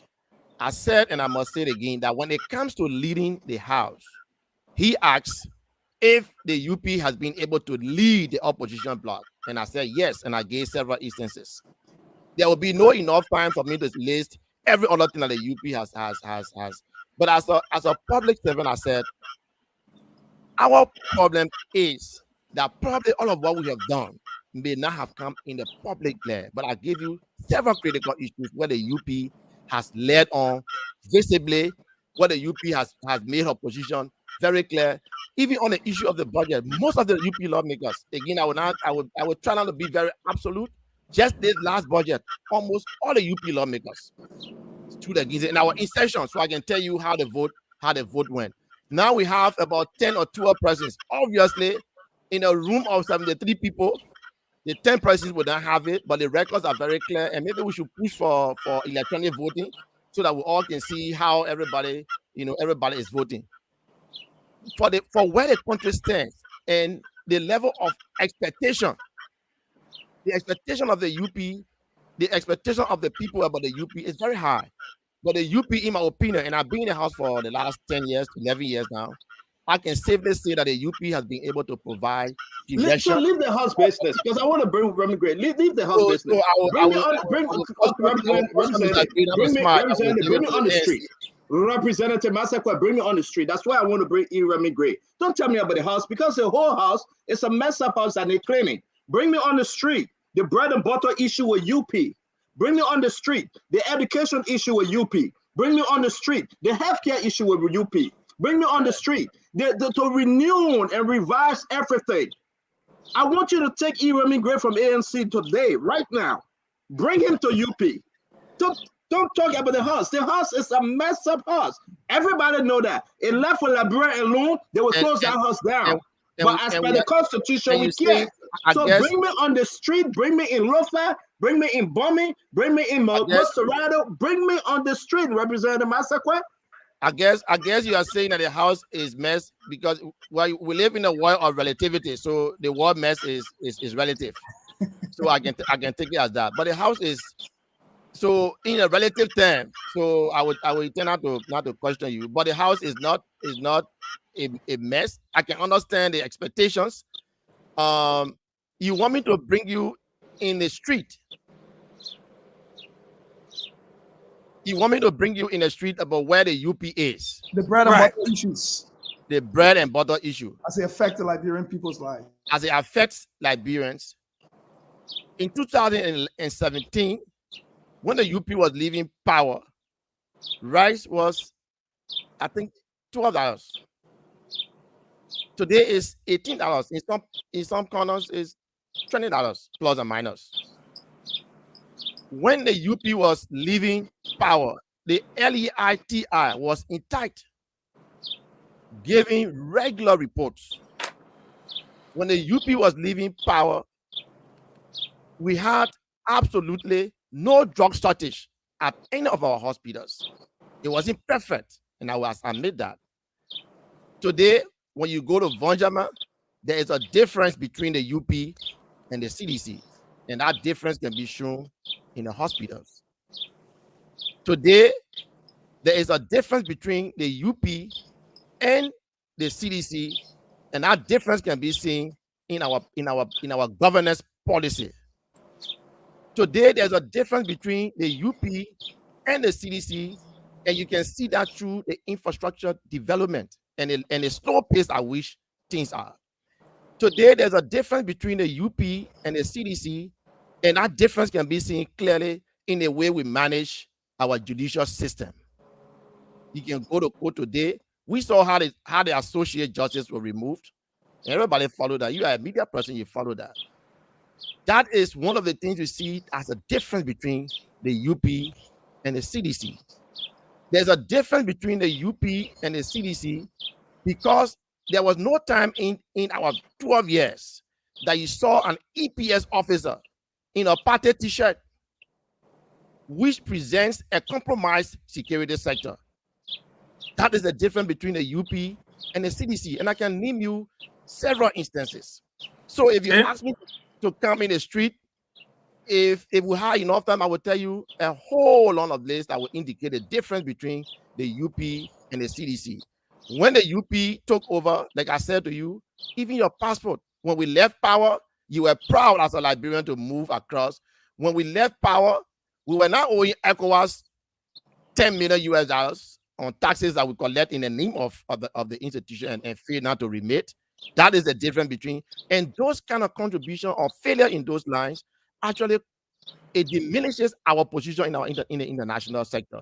Those are the differences between the UP and the CDC. And that is the reason why the UP is coming back to the Liberian people. The UP has been called upon by the Liberian people, not just us presenting ourselves. Liberians, you follow the opinion polls and you know how many presidents want the UP government to come back.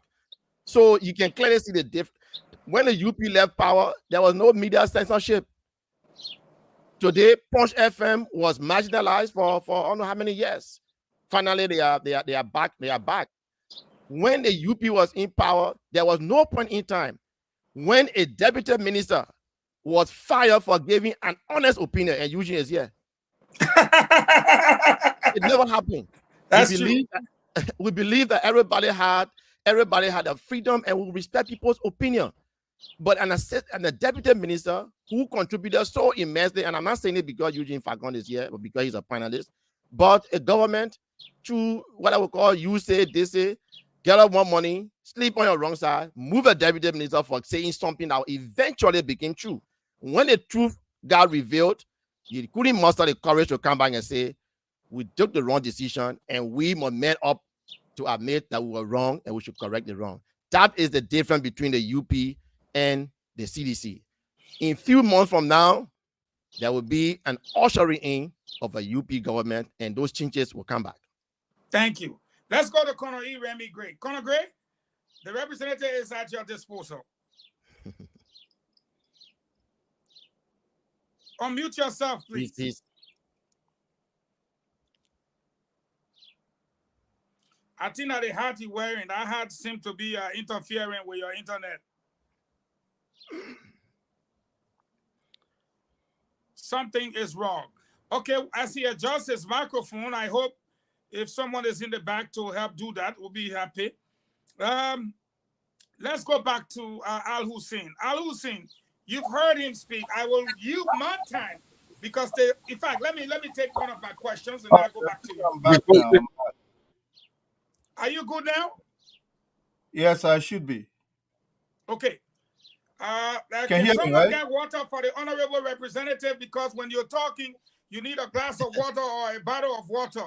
You can go to the honorable car and bring him water, please. You know, this question will require a drink of water. So if anyone listening, go to the representative car and bring water. This particular question I'm about to give the representative will require a drink of water. You are chairman on concessions and what have you. You deal with Mita, Western Cluster. Mr. Chairman, you sat in the House. The UP government wrote a law. Correct. Or passed a law. Yes, because sir. the Mineral Development Agreement became a law. Correct. The CDC government, under your watch, bypassed the law and enter a memorandum of understanding in total disregard for the law. Imagine what it would be like when the law says everybody should go to the House in Kosu and Ta, and we have a memorandum of understanding and put that law aside and come in with short trousers and slipper. Imagine that scenario here. And that memorandum of understanding in black and white writing, signed by the Justice Minister, Finance Minister, Lands and Mines Minister, and all the other people, said that the memorandum of understanding will supersede the law that you all pass, showing your weakness, exposing your weakness, and saying that you just passed law for law's sake. They went ahead with this memorandum of understanding and robbed the people of Bomi, Cape Mount, and Bapuru in broad daylight, right before your eyes as chairman. But they did not only stop there, so I'm bringing two scenarios to you, killing two birds with just one stone. Correct. They turn around. The 24 million that was owed the people of Liberia, in particular, the people of Bomi, Cape Mount, and Bapuru. 5 men. None of them originating from the counties. None of them got anything to do with the people's minerals. Connive with a member of the legislature who have now distanced himself to waive $14 million, something that those counties have not seen under the leadership of his President Weah. As chairman on concession, you took a decision to tell the company to stop operating until you find out what happened. Today, the company have even carried out a shipment of ore from the port, and they're still operating and hauling the ore. Two things.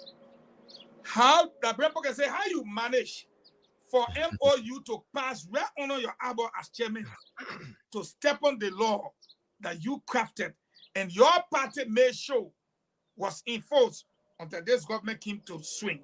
And how you manage right under your eye 5 million lake, 14 million from the people of the 3 counties as chairman, not as UPO, as chairman, and being a member of the Unity Party. How you manage? Okay, so I'm sure you're talking about the Western Cluster deal. Definitely. Generally, and I can say this as chairman on concessions. Generally, an MOU is not a substitute for a concession. And I will say that again because it forms the basis for me to say to you where we are currently. Okay. An MOU cannot be a substitute for a concession, at least not unilaterally. And the reason is a concession is not signed between the executive and the legislature. A concession is an agreement between the government and the concession year.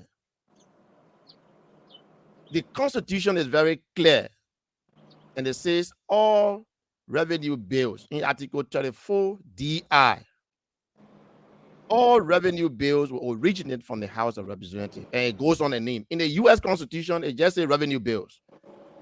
In the Liberian Constitution, it explains that taxes, fees, it's a long list of levies. When the situation happened, it was with the Senate, and then it went to court. At that point, from the House's side, we slowed down in intervening because the matter was in court. When the court did not issue the needed or the instructions prayed for by the citizens, or at least to the best of my knowledge, then the House stepped in. We have had 2 meetings, at least from the side of the House, and those meetings were chaired by me as chair. The Minister of Mines and Energy, the National Investment Commission, the Liberia Revenue Authority. Is Chairman Barron sleeping? and the NBC. In that meeting, short of the long, we've asked a couple of questions that are yet to be answered. Firstly, we established that the MOU cannot substitute the concession. Or quote unquote supersede. That's what they have written. Number 2, we are yet to get an answer from the executive, or at least the agents of the executive, to answer what is their definition of government. You come to a meeting and you say to me that the company asked the government to waive. I'm not a lawyer, but how can you waive what you don't have power to levy?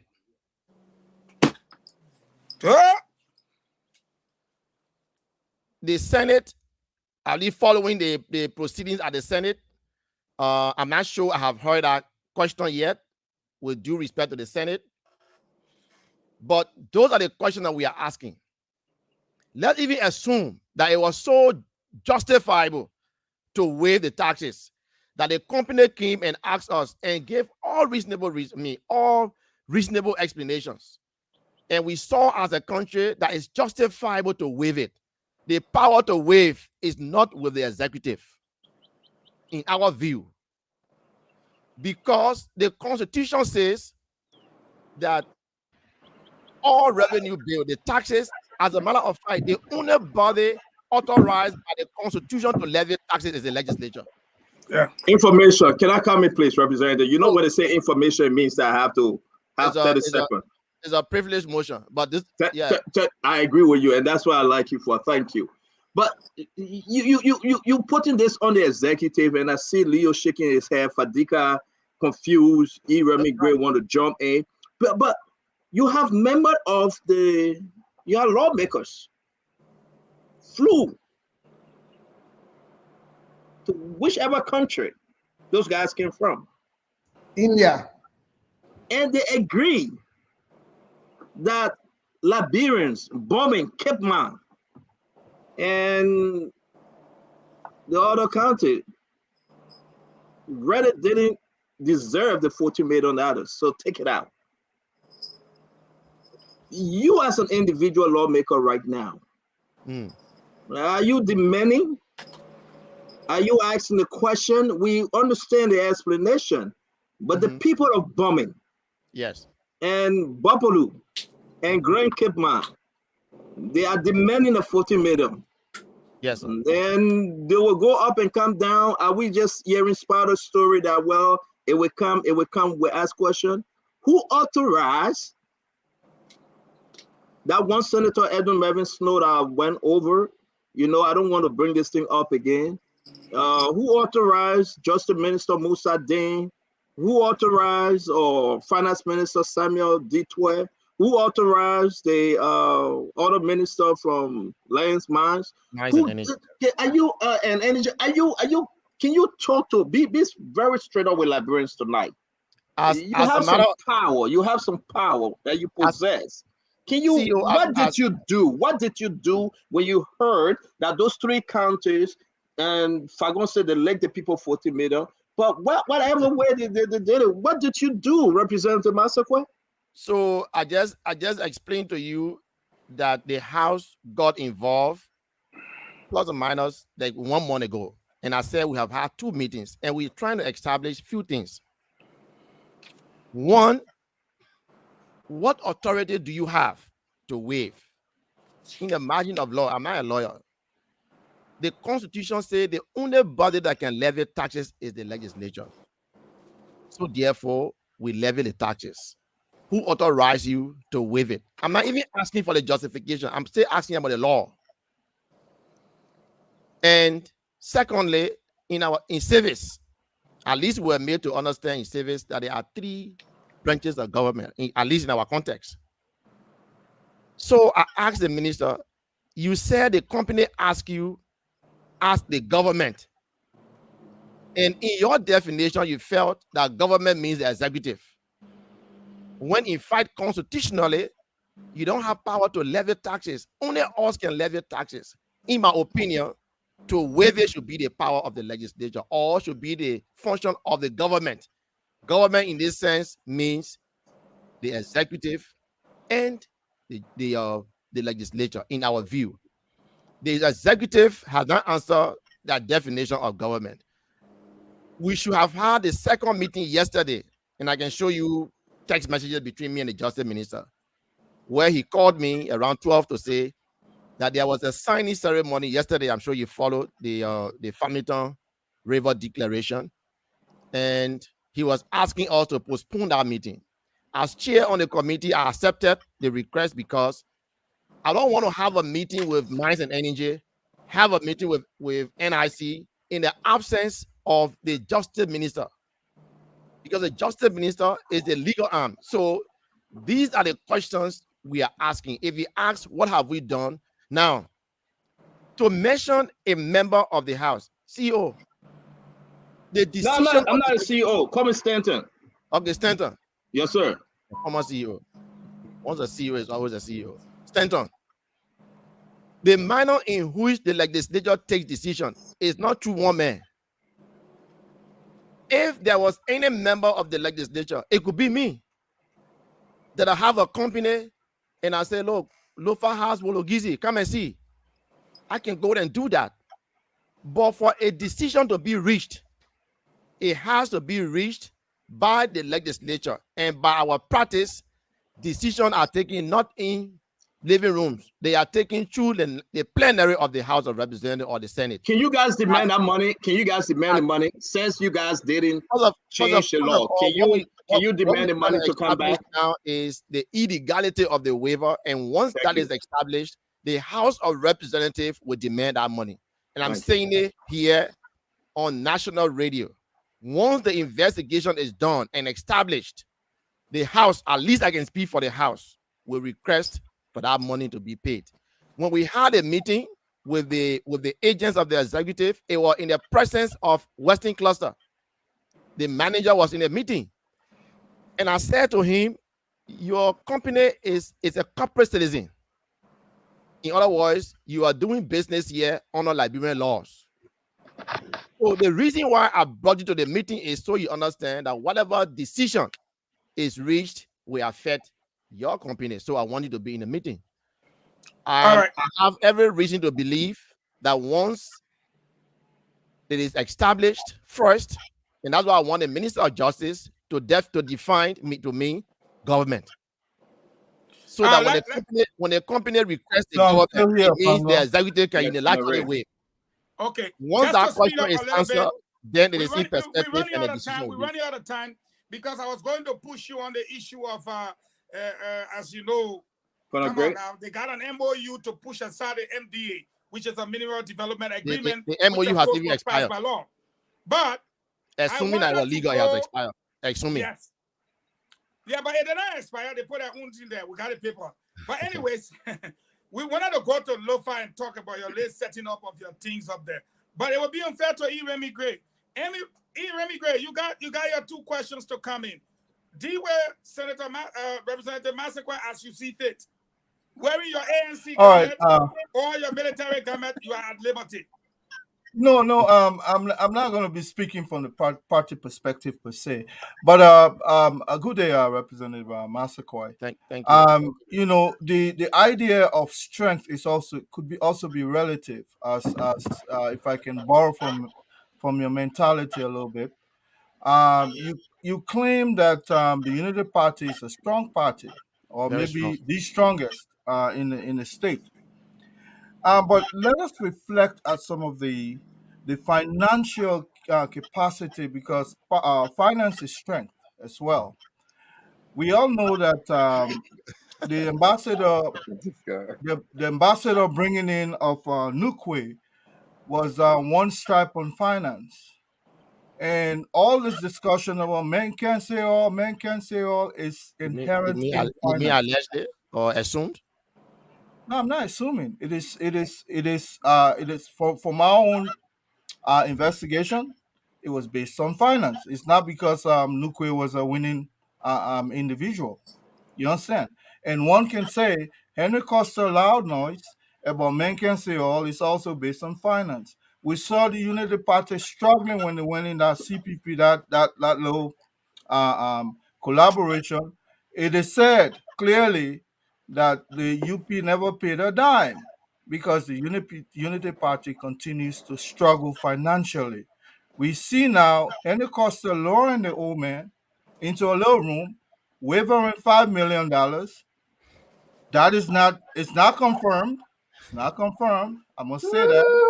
You made me great. And so they said the reason why they're moving from Yombly is because she doesn't have, of course, clearly she doesn't have the money. But the Now message, they're looking at Kuhn. Remy not wrong. The message said the thing. Eh? That's a Costa said the thing, so you're not wrong. Costa said that for true. Okay, about the meeting in Ghana. The matter about the meeting I have in Ghana. That the meeting was about money. Money part said there was a meeting in Ghana, so Remy fill in the blanks. Yeah, so that the meeting was about money. And we're hearing that Kuhn coming in is because Kuhn. All right, man can talk. Man can talk. Go ahead, Remy. Man can talk. So yeah. Kuhn himself has come in. People say, well, maybe he got what it takes to be there, and we all know it's finance. The Unity Party continues to struggle as an entity financially. They were booted out of a building before because it is said they did not pay rent. Continuously, this party, like you say, so strong, cannot even raise $1 million for a minute. Meanwhile, you see Alex Cummings, who come in the West, go anywhere before he leaves, probably $300,000-$400,000 have been raised. Tell me, with you not having the capacity, the capability to raise money, how can you raise money for an impoverished republic like ours? Should Ambassador Buckeye becomes president of Liberia? Well, I think the question is at two fronts. One, you are assuming that if the UP, assuming, and I'm taking your word, that the UP doesn't have much money now, how do you raise money when you take over power? Is that it? That's one question, yes. Okay, so let's assume that is okay. So that is a question. But at least you are aware that from experience for the past 12 years, I think one of the panelists even mentioned how we took the budget from 80 million to 600 million before we left, or 570 million actually before we left. That means the UP has a track record of managing the economy and raising funds. We didn't just raise funds. Like I said from the beginning, the least number is not zero. When we took over the hands of authority, we were not just broke as a country, we were even owing. But we needed a credible leadership for the international community to decide that they will waive billions of dollars. So we came from the left side of the number line. And when we left, I'm sure you followed how the current government said there was nothing in the coffers. Then the former president said, no, I left you $150 million. They disagree with us, but they couldn't muster the courage to audit. It's been after 5 years. If you disagree with me that we didn't leave money, what stopped you from auditing? So let's come back to the UP. It is assumed that the UP left the office because they couldn't pay rent, but we are in a place where it's better and nobody pulls us outside. I don't also think that I will go to the US and raise $300 million or $300,000 million. And the way internal party issues are managed, maybe in the ANC, when you raise 300,000, you are under obligation to announce it. In the UP, probably our financial management is different. So except if you go in my account, then you can now confirm that the UP doesn't have 300,000. Now, they got to send out a report, send out the financial report. The financial report show how much it is. Let's send a report. We send a report. So it is not in our practice that when the former vice president go to the US and raise 200,000, we will stay right at the ROI and say, ladies and gentlemen, the vice president will address the country to report on that this trip raised us $100 million, so we have it. Costa and point of correction. But I can say this much to you. Point of information. I can say this much to you, though, as an insider, that all that it takes for the UP to run a responsible and a robust campaign for 2023 will fall nothing short of a robust campaign. We are not bragging. We are not bragging, but I can assure you that it will be a robust campaign, and everything that is needed will be provided. And in 2024, I'm sure that all politicians, including our friends in the ANC, in the other political parties, the ANC guys, my good friends, they will be invited for that grand inauguration. So, what's your point of information? What's your point of information? There was a leaked audio where the ambassador was telling one of his associate that $1,500 raised. You understand? They should go and do something better. We saw in the opening. No, just a second. We saw in the opening a recent fundraising event where a big old top was shown. You understand? And the amount was clearly announced how much was raised. Now, how do you coincide that with your argument that the UP does not disclose? You said there was an audio. I have not been privileged to the audio, so you on. You just saying yes to everything from the great saying. No. I said the money were announced. I want to know. No, but he said do you have the audio stuff? No, we said the 22,000 announced by Costa at the last fundraiser. That the fundraiser they raised 22,000. The fundraiser in the United States that they raised 22,000. Costa is not a member of the UP. That's no, he's been running JMB. He organized the fundraiser. But how come you don't know that is even if so assuming that was announced? How come you don't see that is a credible party that doesn't hide anything? It will raise it will raise 300,000. It will raise 300,000. According to you, there was an audio. Can I ask question?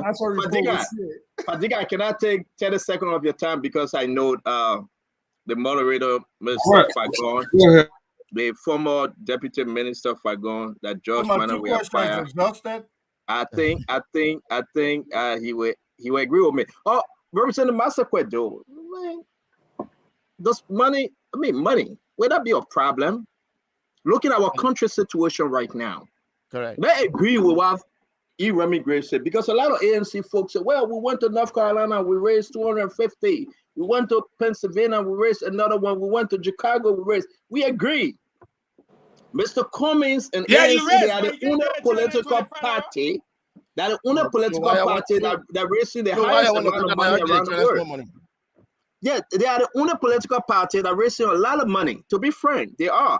But let me ask you a question. And the opinion push shows that they will win election, correct? I wanted you to talk to us about that, because the mindset of the Liberian people, if you raise money in America, right, like the Democratic Party, the Republican, and everybody on the show knows that very well.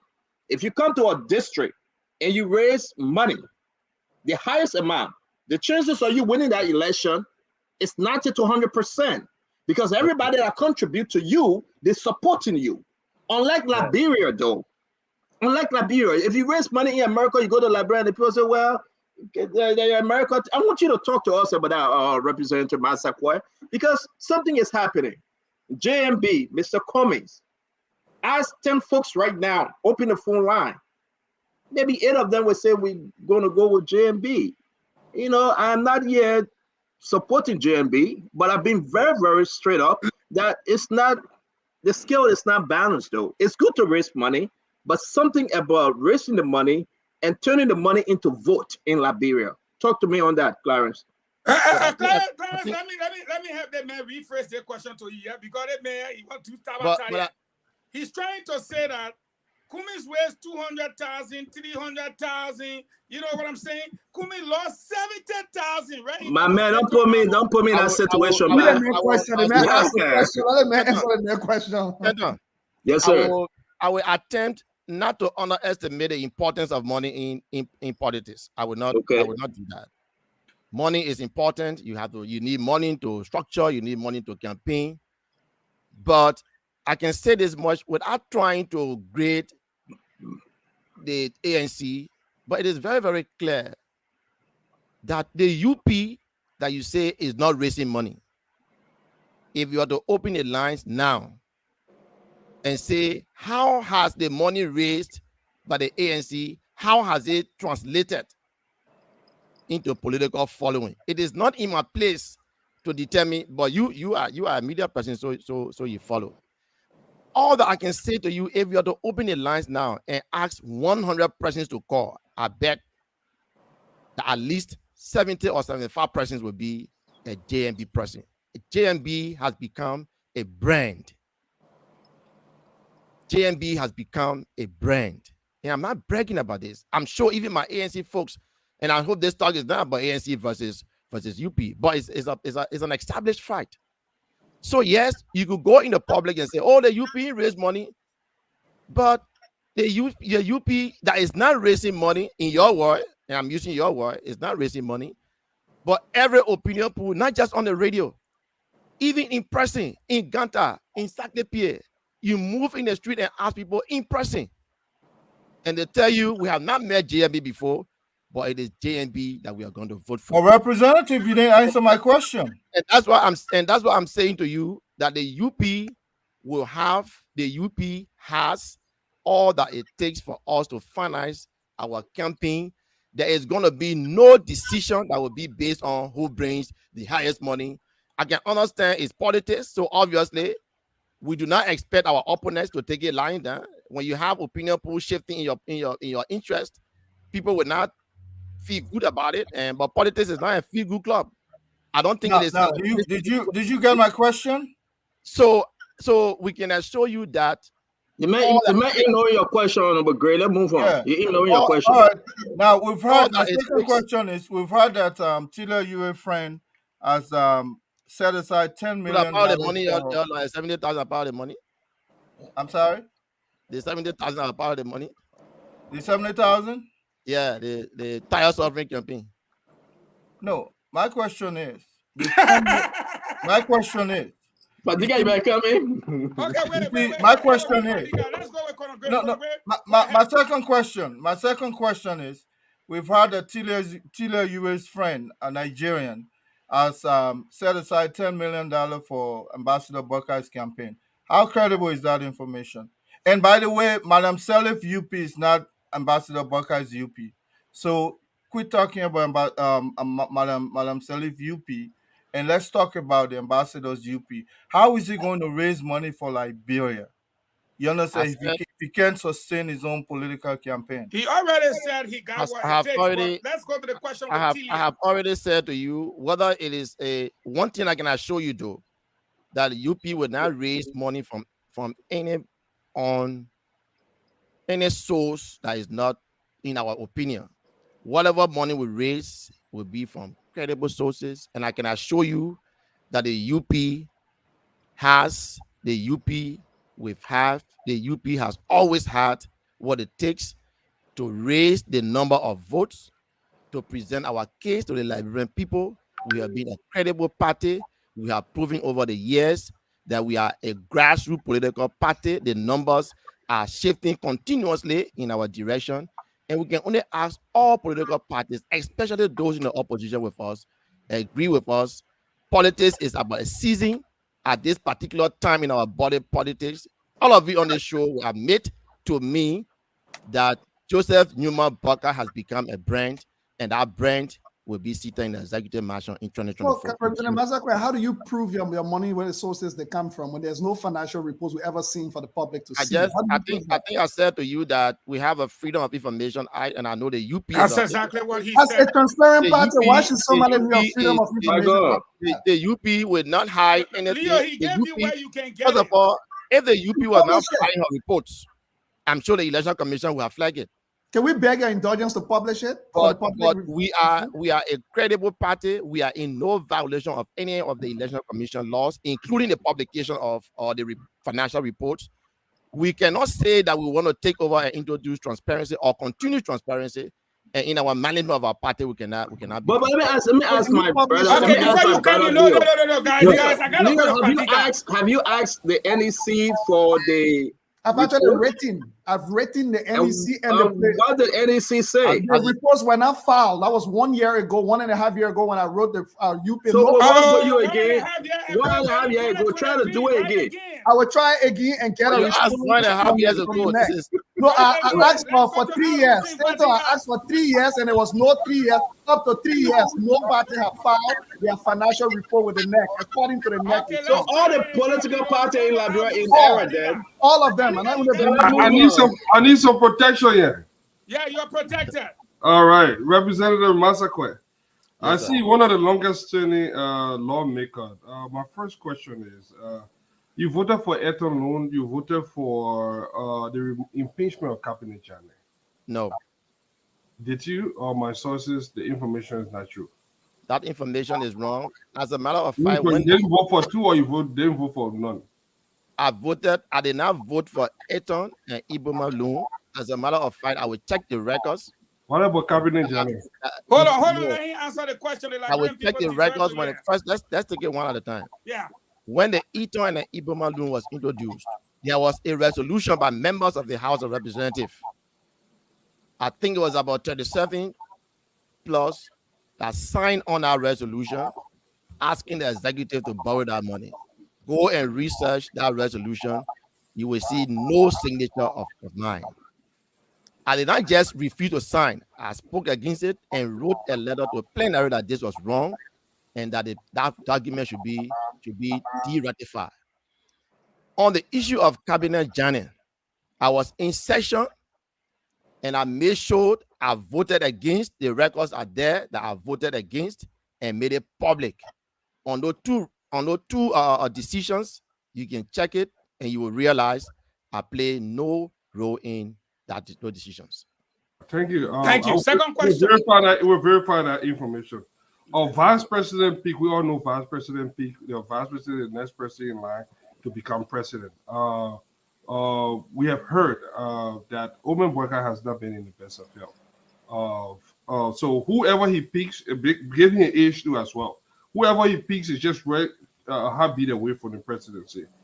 We have heard a couple of names come out. Yongudi Kanga, we got Heron Costa, we got now Jeremiah Koo, who just surfaced. Specifically, Heron Costa. We have seen over the years there have been series of allegations against the young gentleman, Heron Costa, for blackmailing, different malpractices here and there, and several allegations dating back to early time. And I'm sure that you know. How do that causes the question the judgment of Mr. Ambassador Boyka? What would be right to judge him that he has a very poor sense of judgment? The former vice president, will present to the Liberian people a credible ticket. I'm talking specifically to those individuals, especially Heron Costa. That the association of Costa thinks means he's not. The fact that his name has been elevated to that state. You know, somebody called me last night and said, Honorable, I said, he said, but why you can't be vice president of Joseph Boga? I said, no, we are from the same county. But what it means is people are talking, people are speculating. All that I can say, and I'm going to say it for the Liberian people. Did mention it that he was tapped. He was what? It's no longer a speculation anymore. He said it on his platform. He said but it. we gotta be clear. He didn't say he was tapped by the old man. He said people decided He said, to put his name Costa forward. said, to the best of my recollection, People that he decided to was put his name suggested forward. by people. People, yes, that's correct. He said he was suggested by people. And everybody is talking. So maybe there are some people who are being suggested who are not even talking. Is he being considered? So it could be more than 2-3 persons who have been suggested. Well, you as an insider, is he being considered? It's a yes or no. That Costa is being considered. Is he being considered? By the former vice president. I'm sure that when the vice president takes a decision, my man, you answer the question. When the vice president takes a decision, being considered? It will reflect his image, it will reflect his brand, and it will be nothing short of a credible ticket. So that is everybody, as an insider, I know everybody. In fact, I can tell you there are some names that probably is not even in the public, but in the end, Costa, are you afraid to call my name? Okay, let me say it. I am. That Costa is being considered. Yes. Everybody is talking, but when the vice president takes a decision, I'm sure it will be a credible. So I mean, Costa is in talk with the vice president, but he has not made the decision yet. Can I say something, Honorable Masakwe? Because we are live. That he was suggested. Honorable Masakwe, we are on live. Costa said that he was suggested. Yeah, so let me say something. Suggested. Let me say something, Representative. So as an insider, when the vice president takes that decision, I know it will be a ticket. I understand, Representative Masakwe. I know exactly where Fadika coming from, and I think you got to be very clear. Nobody know the mindset of JMB. Okay, right. Folks can speculate like Remy Gray would do, Leo or Fagon, but for my dear brother Al Hussein UJ Fadika, I don't know what the P for him to ask you that direct pointed question and only on Costa, then you have to be very clear. The woman have never said whosoever were he considering. He have never said it. Those are speculations on the street. So, so let me put it this way. Fadiga, you know that though. You try to trick the representative. I don't know. Let me put it this way. Costa said to the public that he was suggested. It is not in my place to say he was not suggested. The former vice president has said to me on several occasions, he said, choosing your running mate is like selecting your cook or your security. So people may be suggested, but as to whether he is being considered, that can only be known by the former vice president who will take the decision and not me necessarily. All right. Can I come in now before we let the representative go? I'm going to give you one question, one for Leo, Gray, and then one for Leo. Then I come back to Al. We'll go into the phones. Thank you very much. No, we got to do our own rapid fire. Then we can go to the phone line. Okay, start the fire. I hope you be. No, after the representative leave, because the representative is sometimes you see him washing his clock. Representative Masakwe, our country is on a very, very, very downward. I'm not even going to use the word downward no more. Our country is just, you know exactly what's happening in the country. As the people beg for new leadership, Representative, as they beg, they are hungry for new leadership. Speak to Liberians tonight. Those are on Fabric FM and Fabric Super FM and Super TV, Spoon FM and Spoon TV, and all of our other folks are relaying our program. I want you to speak to them tonight. You're now talking to hundreds of thousands of Liberians, home and abroad. Yeah. Why do you think it's important for folks to go out there and register to have a change of leadership? 2 days ago, I was in my hometown to start with, and I was saying to everybody that you can be as angry with the government, with the current state of affairs, to whatever extent. You have only one means that as a country we have signed up for a democratic process. We are not changing leadership through the ballot of a gun anymore. And I personally believe, I personally hope that we never go down that route again. No matter how much our opinion is, or no matter what our opinions are concerning this government, and the records are very clear. You walk in the street, you don't need a rocket scientist to tell you how our country is below the floor. But you have only one option, and that option is through a democratic process. Yesterday, I was at the Farmington Hotel and witnessed the signing of commitment from political parties that we want a violence-free elections. To change the course of events, the status of our state. When the president goes to give a State of the Union, say, oh, the state of the country is safe, is sound, the economy is well, is alive. We know that those are political statements, obviously from the state government. But the realities are seen in the market. The realities are seen in the disposable income of those who are working. We have only one option. We have one opportunity. And that opportunity is approximately 7 months from now. All Liberians will be going to the polls to vote. But to vote in a government that you want, you must be a registered voter in the republic. In Monserrado and the other counties are in the first phase. We have like 4 more days to go. And that is according to the Election Commission timetable. That the first phase should be ending on the 9th. Today is the 5th. So we have 4 more days to go. Those of you who have now registered in a selected counties in the first phase, you still have 4 days. Your registration card is your employment letter that you will issue to the next president. You will issue to the next representative and the next senator. 15 senators, 73 representatives, 1 president, 1 vice president. Of course, president and vice president on the same ticket. So I'd like to encourage all of us. We've gone 5 years of backwardness, of the total breakdown of the economy, breakdown of rule of law, no transparency. I can always tell the people that corruption is walking free in Coastal, in the street.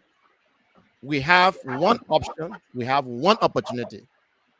And that opportunity is on October 10, 2023, when all Liberians are expected to walk to the polls. I see people leaving the US to come and register. And so for me, it says how important the thing this process is. A quick follow-up. I think you have answered my question because we're out of time, but a quick follow-up, Representative Massaquet. I beg you, Eugene. It's a direct question. Just yes or no if you can. Thank you. Have George Manawiya, President of the Republic of Liberia, failed the Liberian people?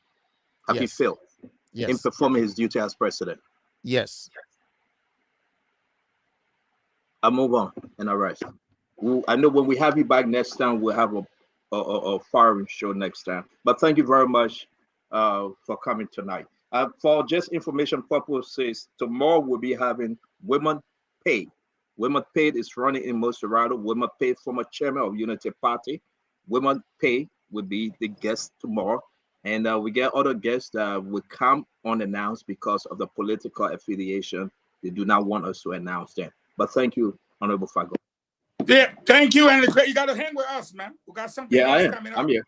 Yeah. All right. So let's go to, as I said, we'll go to Colonel Remy Gray. I'll save you for last. 1 each. That's it. We got to wrap it up. All right, Representative. This issue of Unity Party itself is the microcosm of an amalgamation of political parties. We have Liberian Action Party, and I want to say maybe the LPP, if I'm not mistaken, Liberian People's Party. They should be party loop. LUP. Sorry, Gabriel Paulet. Yes. So it is the microcosm of political amalgamation, unity. But the very practice of the Unity Party is all but unified. we saw this big split that sort of kicked the former president of the Republic of Liberia and also first partisan of that party, standard bearer, being kicked out of that party. And we can say that spelled the division that exists today in our unity party. Now we have other party like the UA party, All Liberian party that has joined the unity party. We also hearing that they are proposed to become to at least have a say in the picking of the vice president. And based on that, money has passed hand that Henry Costa should be. Otherwise, that would show monkey range in further dividing that party. Explain elaborate on that a little bit, my brother, regarding your unity. The unity party, like any political party, first of all, in a political space, there will be speculations. The UP, as said, and I will say it again, is talking to all of our partners and encouraging new partners to join. You said it right. The UP is the macrocosm of a bigger political spectrum. We do not take unnecessary pride in that. It humbles us that our party is that meeting place. It's a common meeting place. It brings to our mind that we have a bigger responsibility in the decisions that we make. All parties are being talked to. Every player within the collaboration or in our unity is being spoken to. And I can safely say to the Liberian people, it is understandable for any political party to desire a seat. As a matter of fact, constitutionally, you form political parties to have an opportunity to take over state power for the provision of quality leadership, not just for oneself. So in a room of more than 2 or 3 political parties, it is expected that people obviously will have interest. It is the role of the UP to manage all expectations, manage all the different political interests to ensure that a decision that will be reached is not just about us as a political party, but it is a making or a breaking point for the country. And we see country as a bigger picture. So I can assure you and everybody else that we expect that there will be interest that will be expressed. It's obvious. But the greater responsibility is on the UP to manage all expectations, bring every force together, align all the positive forces, that when a decision is taken, that all of us will agree that it is not about us. It's possible that my ambition or my suggestion or my interest may not be captured at this level, but government is big, and the bigger picture is the Liberian people who are so much desirous of a government that will redeem the image and set the country back on its course and march to progress. That would be the driving force in the decision that will be reached, and those decisions will be in the best interest of nobody else but the Liberian country as a whole. You're muted. Go ahead, Leo. Thank you. So thank you, Representative Masakwe, and Final question from you. Thank you for indulging us. My next question is going to be, when I hear you speak, and it sounds like sometimes when you hear representatives and legislators in Liberia speak, you would think these people are at the bottom of the barrel. There's nothing they can do. They are hopeless. They are helpless. And many times it sounds like they are crying to the Liberian people rather than providing solutions to the Liberian people. I'm asking, as chairman, holding a very powerful position in the House of Representatives, what has stopped you? And we're seeing a lot of things happening in Liberia, from Walter Sisulu being whipped to the violence on the University of Liberia campus and the disruption to many other issues. What has stopped someone like you, like we're seeing in other legislatures, as chairman and the opposition bloc, from holding things like public hearings at the university campus, bringing victims of circumstances to hold public hearings as chairman and the opposition bloc to elevate the voices of victims of incidents, to document them so that our international partners can have a clear opening by the help of the opposition to hold the government feet to the fire. And lastly, yesterday, the signing of the deal that you just raised. How can the legislature in 2023, we all be celebrating signing an inconsequential deal but not having violence at the election when nothing happens to anybody who breaks it? And all these parties are having youth militant wing. Can you say that the Unity Party will be willing to denounce their militant wing, the youth militant wing in their party as the first step to making sure we are not festering violence for our upcoming elections? The UP will support nothing to push violence. The UP, at some point, we have even complained to the National Election Commissions. I remember when CDC militarized politics in Foya in Lofa, we raised it. We could have gone in to respond in similar manner. I do not think the document yesterday is inconsequential, as you said. I know Liberians are so much pessimistic as when it comes to how these documents will be respected. For me, it is a first step to even express your willingness to have a free, fair election void of violence. When the former vice president spoke yesterday, he even added that free and fair election is not just an absence of violence, but the processes leading to those elections. I have no reason to doubt that the UP will hold back from denouncing anybody who get involved with violence. Would they disband their militant wing, the youth militant wing, to not fester violence? Oh yes, we do have. They we have have a militant wing? Yes, they do. From the recent rallies that we've seen, yes, they do. We have done that on several occasions. We have Can you say Unity Party has no militant wing in the youth wing? The UP has the youth wing that is very strong to the extent where we probably don't need any special like military wings to lead. The UP youth leadership has peaceful rallies and is not militarized. I'm not sure we are perfect, but I can say this much that we don't.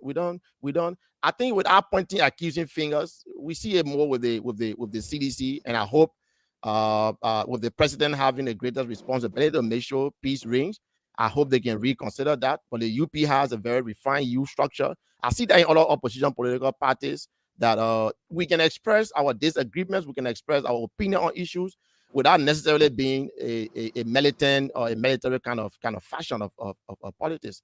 So I believe that the UP will respect what we signed yesterday. We are not just respecting it because we don't want violence, but we're also speaking to other areas. Today there's voter registration. Some people are going to work very late. The party didn't start on a good footing. We hope that the election commission can take all of that into consideration, because free, fair election is not just the absence of violence. There are a couple of issues that must be kept, and the responsibility is the election commission to make sure we have free and fair elections. Let's go to Al Hussein. Sorry, can you respond to my question about the legislature failing in its responsibility to not use the tools available to it? You didn't touch it. Well, you said if we can have public hearing on the University of Liberia campus. No, I'm saying in general on all the issues from murders to everything. Well, in general, I remember the opposition bloc, or majority of the opposition lawmakers being the only lawmakers who signed for the war crime code. And were there public hearings? Well, yeah, there were public. It was headed by Honorable Rostani Dennis. Maybe we should follow this argument. The resolution was drafted by Honorable Rostani Dennis. It was signed. The speaker did not put it on the floor, and she brought it back. It was signed. I signed it 3 times. I'm talking about citizen public hearings that gave the innocent Liberian people a forum and a platform to document the atrocities for which they are suffering. Not lawmakers. I don't. Well, again, the way the legislature works, I don't think we have had public hearing with non-members of the House. But I know, several occasions when people bring petition, public hearing is done with citizens. So I think it may not have been done in the case of the UL, but I know there are many instances where the committee on time we're going to move on claims and petition, especially when it was chaired by Honorable Dennis. There were many public hearings. Okay, thank you. Al Hussein Fadiga, take us home with the final question. Then I will come in to close. We'll have the final word and then go to our people. And then go do a roundtable to kind of take on the hot issues. Yeah, Honorable Massacre, you seem to be dancing around the specifics, and you don't seem to want to indulge in giving out any specific information from the worker camp. But I will ask you this question. That way, you don't have to answer about the something. You specifically, do you think the Ambassador Boyka is close to finding a running mate, and when should we hear that pronouncement? The decision to have a running mate is his, but I can say that as an insider, I strongly believe from the signals that he is close to taking that decision, and I doubt if this month will end before that decision is taken. Have Mr. Cummings or anybody with outside of those names that were called are being considered? I'm not aware if Mr. Cummings is being considered. Let me say again, people can be suggested, but at the level of being considered, it is the decision of the former vice president, and only he can determine who is being considered. Thank you. So when you stay going back, giving the honorable hard time about who is considered. Who is considered? I'm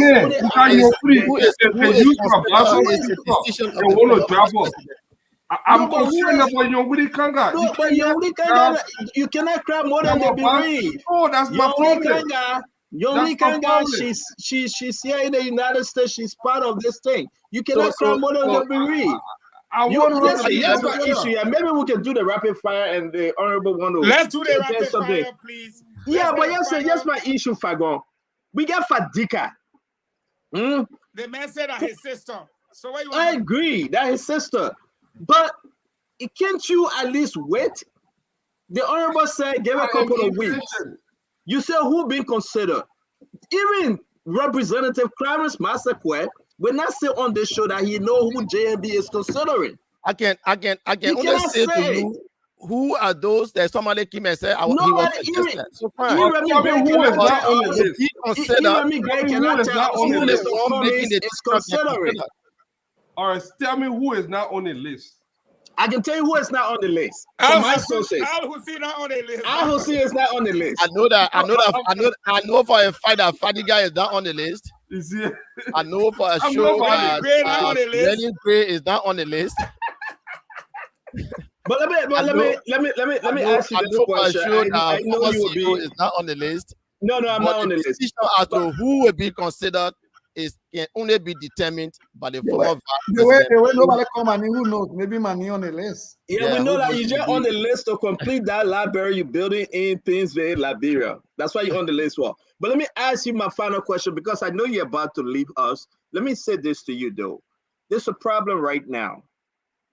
And maybe you agree with me.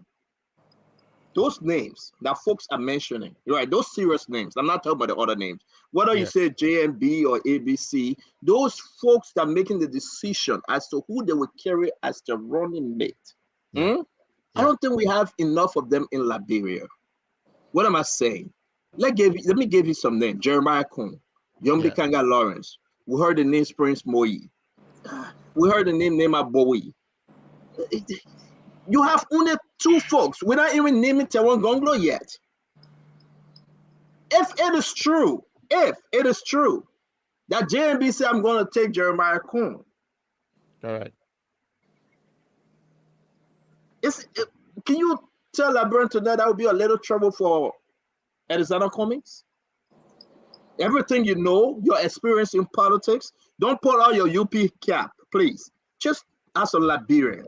If it is true, I'm not trying to trick you, but if it is true, Jeremiah Kuhn is off the list.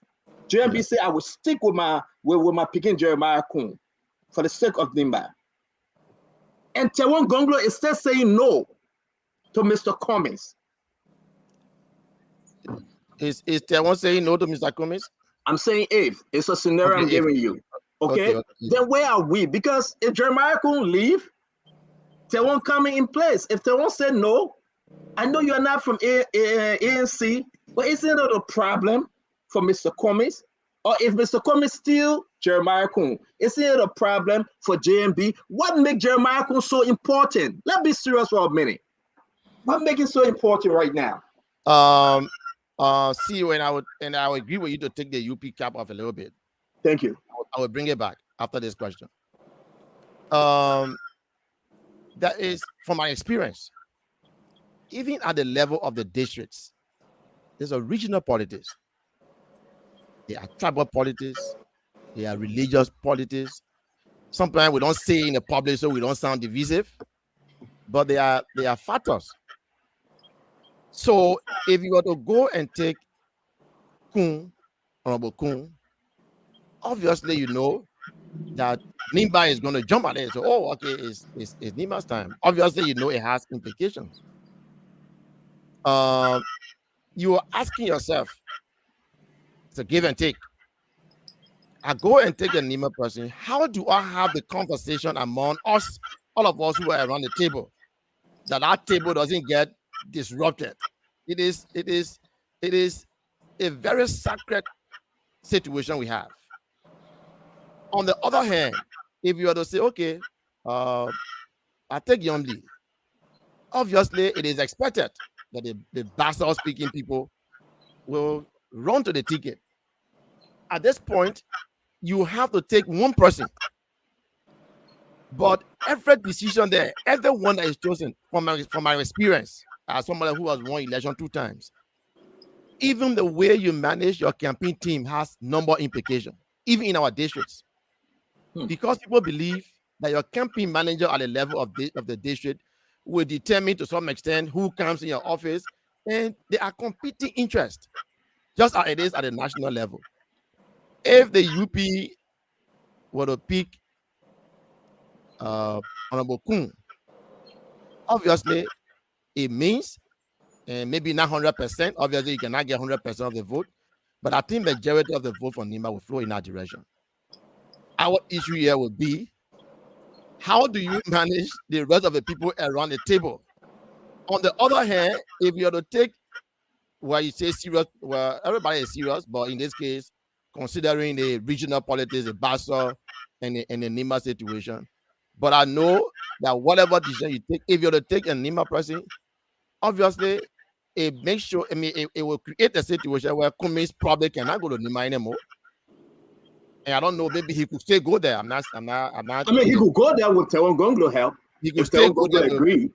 But if the UP takes a Nimba person as a running mate first, in this case, Honorable Kun, strongly I believe it will weaken the decision making of Honorable Kun means to go to the same Nimba. I'm just saying from my own position.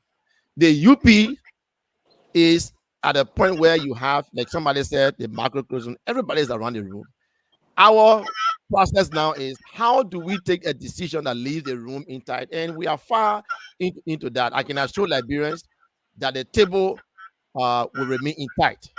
But if we take a Nima person, Cummins cannot go. Can you say from our sources? I just got information. That would be your last question. That would be my very last, because I know all you guys, you're on the show every day. I can't on the Wednesday, then everyone gets back. You're on the show every day. I bring my friend Clarence on the show now. You're getting very on. The series digging deeper. Real quick. Can you tell me that you will be able to keep? And this is important. And I want Iremi Gray to listen to this. Liberians need to listen to this.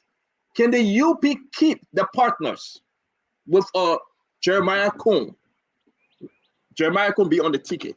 Can you convince the Darius DeLong to stay? Can you convince the Yombly to stay in? Can you convince? And I should give Ben that year the credit. He been there from day one. Correct. He been there from day one. Can you convince Ben Nayiri to stay with the old man? If the old man decide to go with JK, can you convince them? Because you served in this party for a very long time. What's your game plan? Are you able to keep your cycle? Prince Moyi. These guys, then they are looking.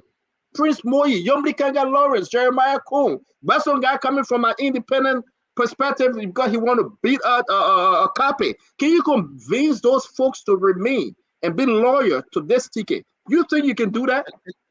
A lot of persons a lot of presidents think that the UP is taking too long to make a decision.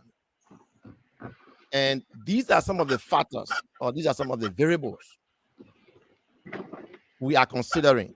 At this point, I can say to you that discussions have gone far, that whoever the standard bearer decides to consider, and I'm using Fadiga's word, whoever the standard bearer decides to consider, efforts are being made, negotiations are being done, discussions are currently happening, some of which I'm privileged to, that on either side, and I will agree with you, Honorable Ure, for over 7 years Sunshine King Town, he been there.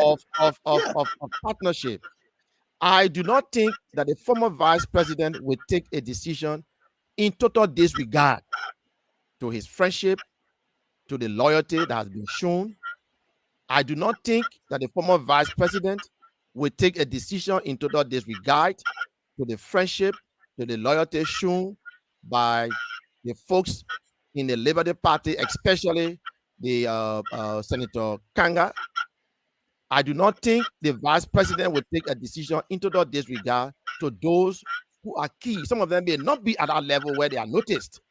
But as an insider, I can say to you, there are many, many persons who have played key roles in bringing the UP to where we are. And that's how some people say, oh, you're delaying so much.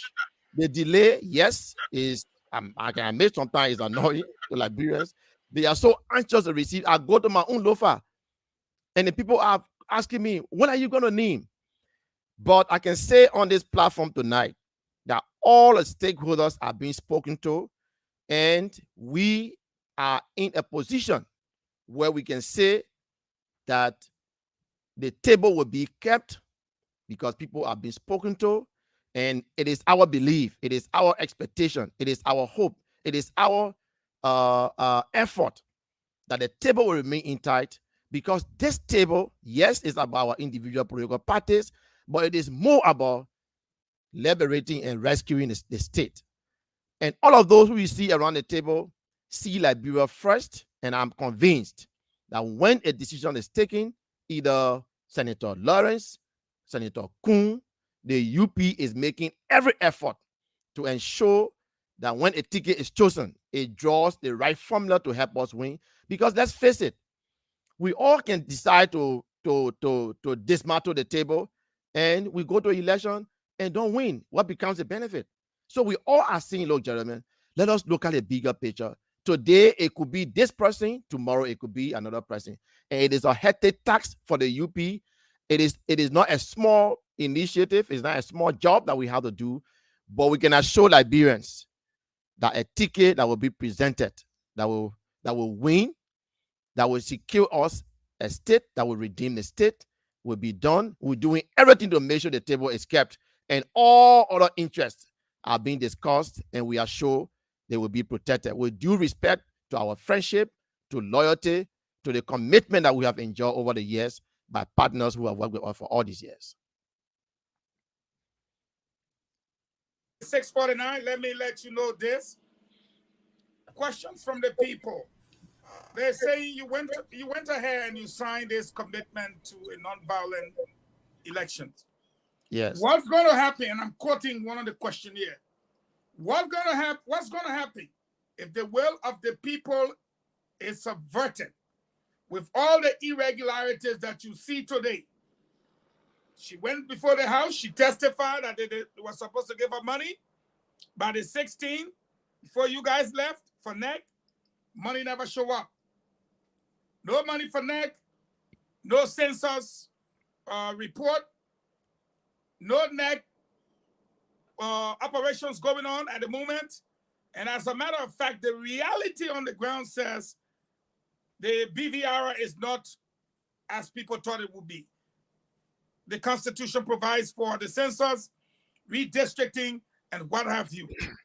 You went and signed and said there'll be a non-violent.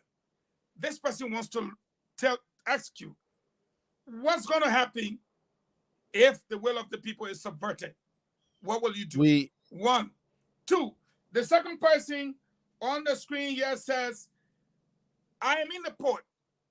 I am loading the vessel. The third vessel leaves tomorrow with 54,000 metric tons of iron ore on it. So that would make the third shipment, which is no secret now. What you said stop, they did not stop. They're doing what they want to do. To hell with you and your House of Representatives, they don't care. What are you going to do? The third ship is being loaded right now, and it's taking up tomorrow 54,000 metric tons of ore on it right now, set sail. Those two things address in your final comments to the Liberian people, please. When we went to sign the Farmington River Declaration, in a statement delivered by the former vice president, we listed a couple of issues that we are signing onto this document to show to Liberians that we mean peace and we will do nothing to undermine the peace that we've enjoyed, the peace that we even brought into place, first of all. But we listed that we are concerned about all of these different, what we would call violations. The National Election Commission is repositioning some of the polling places, which essentially means redemarcating, which is against the law. We have lifted that. The UP is in a process of, and other political parties are documenting it. So we are not going to wait until the water get wasted. Then we go to picket. We are raising this with our international partners. Every moment they happen, we raise it. Every moment they happen, we raise it. We said to the Liberian people, that we will not instigate violence, but we also will not take it lying down.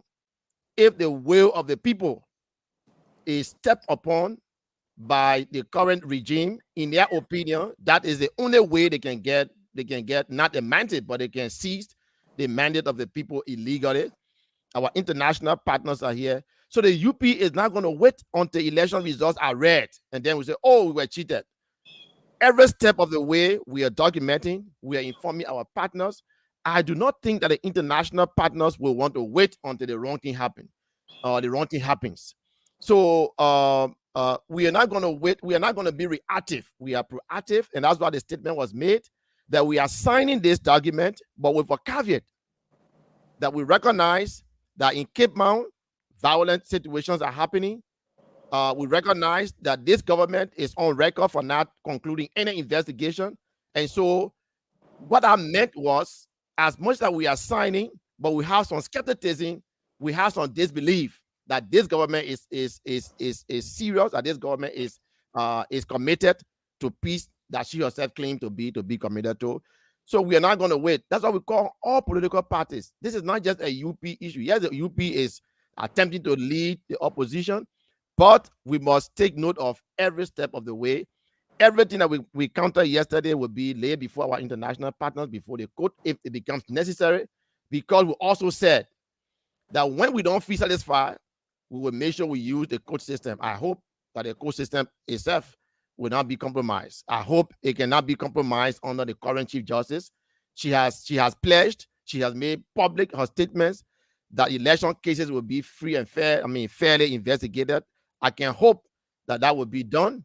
So these are some of the steps that we are taking. So we're not going to say, oh, we just sign onto a document and we'll go and sleep and watch all the wrong things happen in the end. We say, oh, we were cheated. No, we're not going to do that. We'll take every step, and we're encouraging every political party to come around. It is not just right. the Time, UPC. Western Cluster. The third vessel leaves tomorrow with 54,000 metric tons of ore on it, fresh from the people of Kidman, Bomi, and Bapulu. Unfortunately, though, I just said to you that we are engaged with the executive. That's how far we as a committee can go. We are opening. We're having leadership meeting on Monday. Whatever finding my committee has, we are documenting it. We inform the plenary of the House of Representatives. I have every reason to believe that the House will intervene in this case. It was with the Senate. No, let me hold you there. No disrespect. I'm a son of Bomi, and I do have respect for your office and your committee chairmanship. The people are stealing our iron ore right now. You told the people, don't do anything, stop what you're doing. But they took the first vessel. They took the second vessel. They're not taking the second vessel, millions of dollars going, and you still saying like we'll do something with the 10 vessels gone. Well, well, and I know you talk about Monday. Be specific. Now that you have the information that they disrespected you, they are taking the iron ore. Tell us between now and Tuesday what you're gonna do, rather than say I just informed you. Firstly, I'm just getting the information that the vessel is leaving. But even if the vessel was not leaving now, even if there was no vessel leaving, the current investigation we are on will not end until we see how it gets concluded. And this is not just about Western Cluster.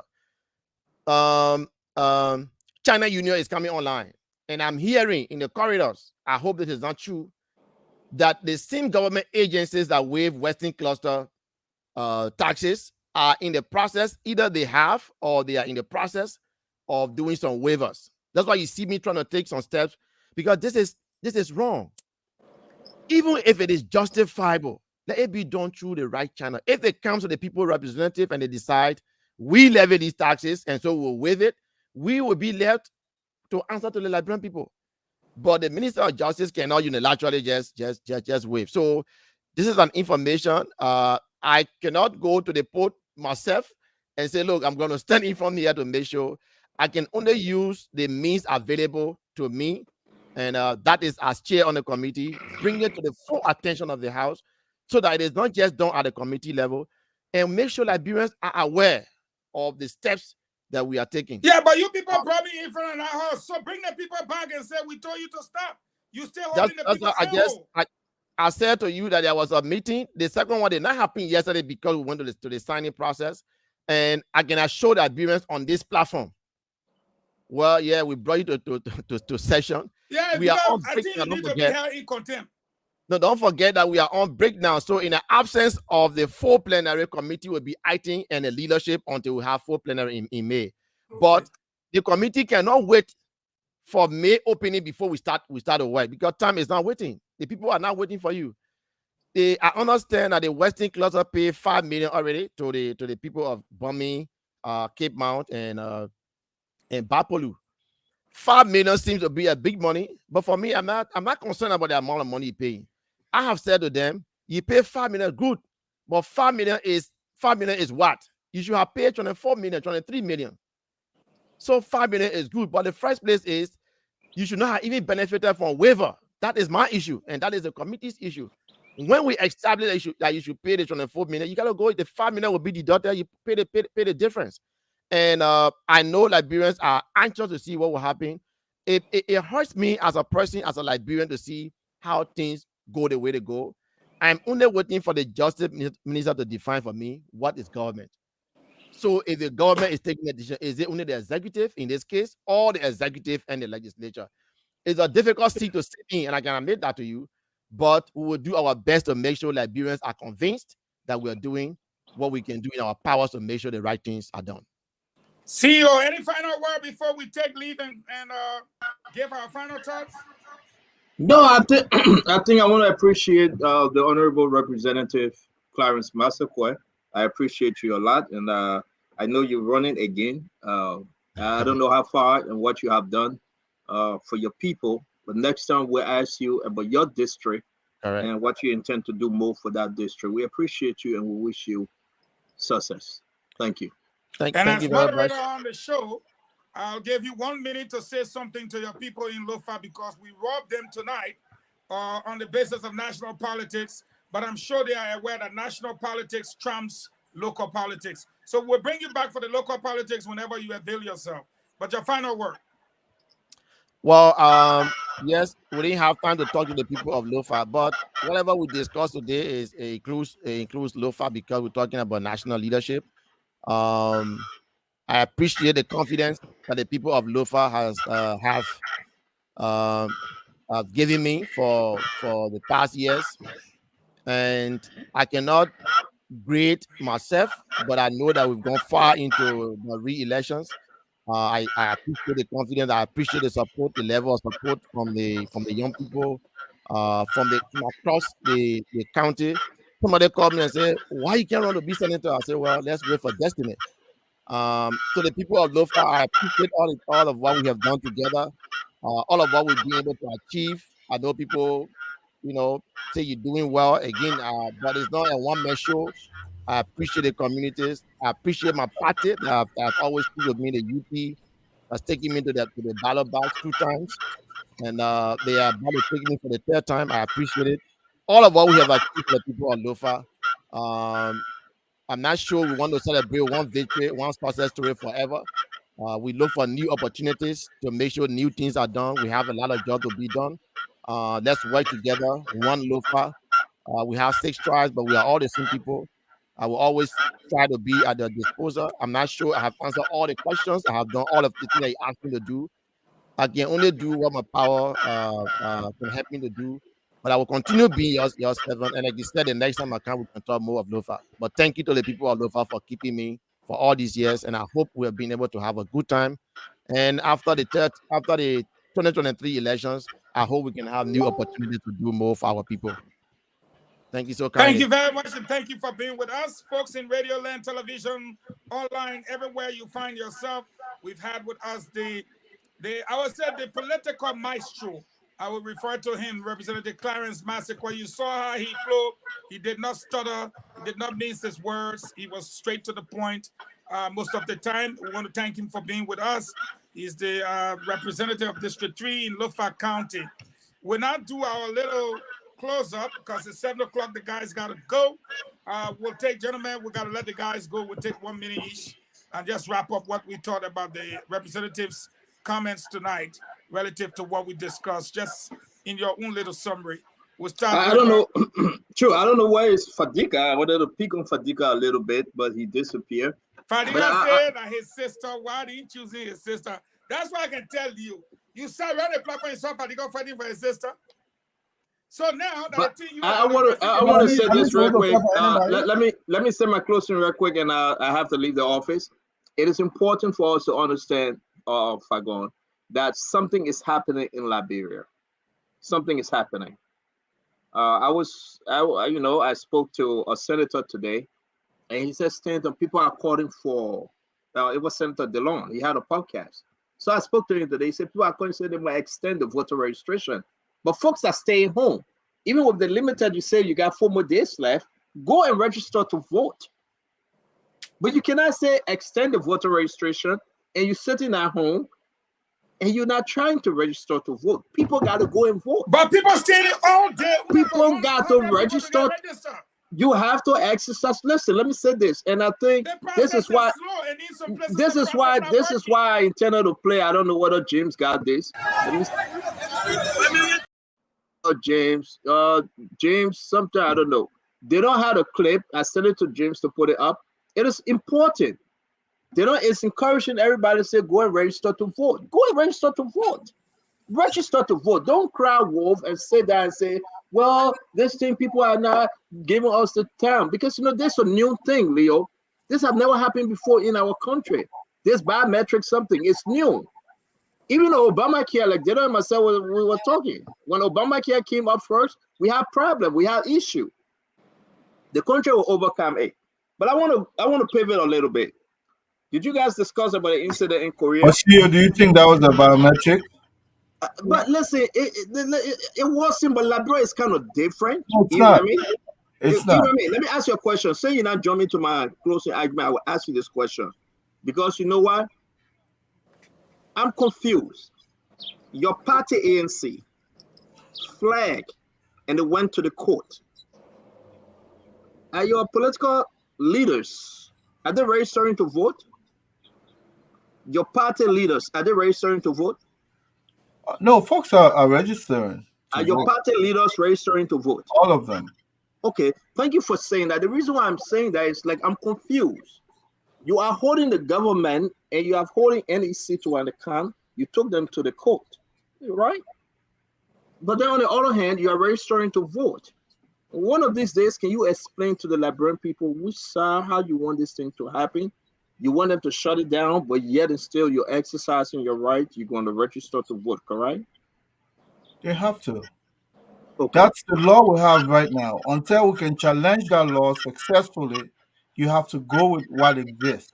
So it's That's how the okay. law works. Y'all That's how the law registered to. works. So y'all registered to vote just in case if they rule against you guys. Oh yeah. Like, we didn't hear you. You speaking in soprano. What No, did you no. say?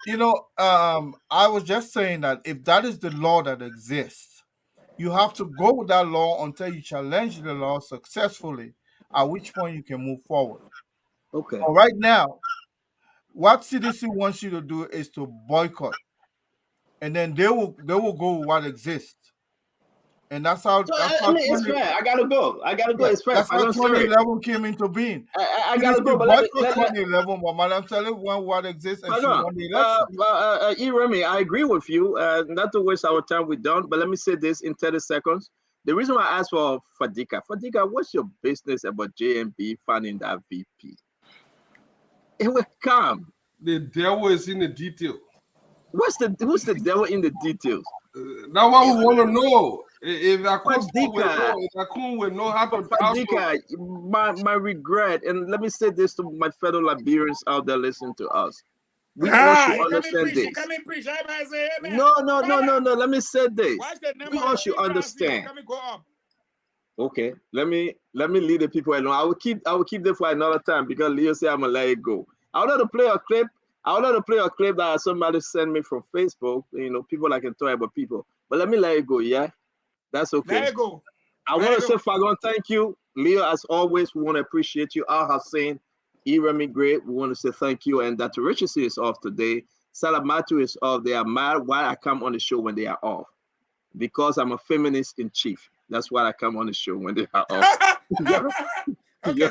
Let me start with feminist chief. Need a woman out there. Half of your cow. If feminist chief, so you need a woman behind. Okay.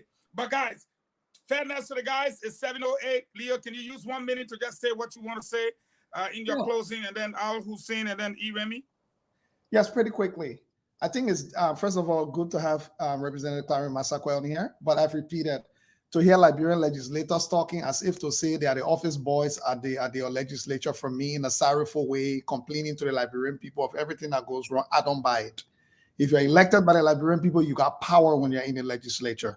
We see in other legislatures around the world that are in opposition, when something goes wrong and the government does not want to address it, you know what to do? They organize hearing. Opposition legislators organize hearings, bring testimonies, collect them, and file them with international institutions by which actions are later taken. But our legislators on the hearings, they say that only so they among themselves. They don't involve the public. I will give you an example. When we had an issue with Gifted Lama, the auditors and all that stuff, with all of the information I was swirling around, what stopped our opposition legislators from holding public hearing to collect testimony from people, both publicly and confidentially? Because there were all kinds of people around with information that were sending them to people overseas. So I will close by actually saying it's time for us to start making inconsequential statements.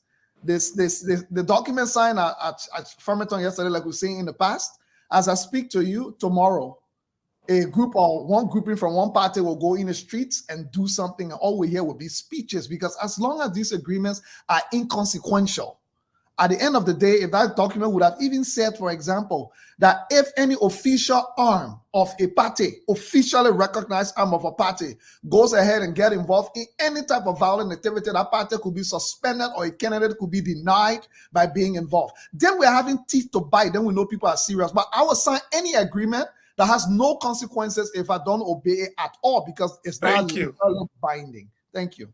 Thank you. I will say 1 minute, please. Let the guys go home. Well, the senator seems to be dancing around the real issue here, but that's understandable.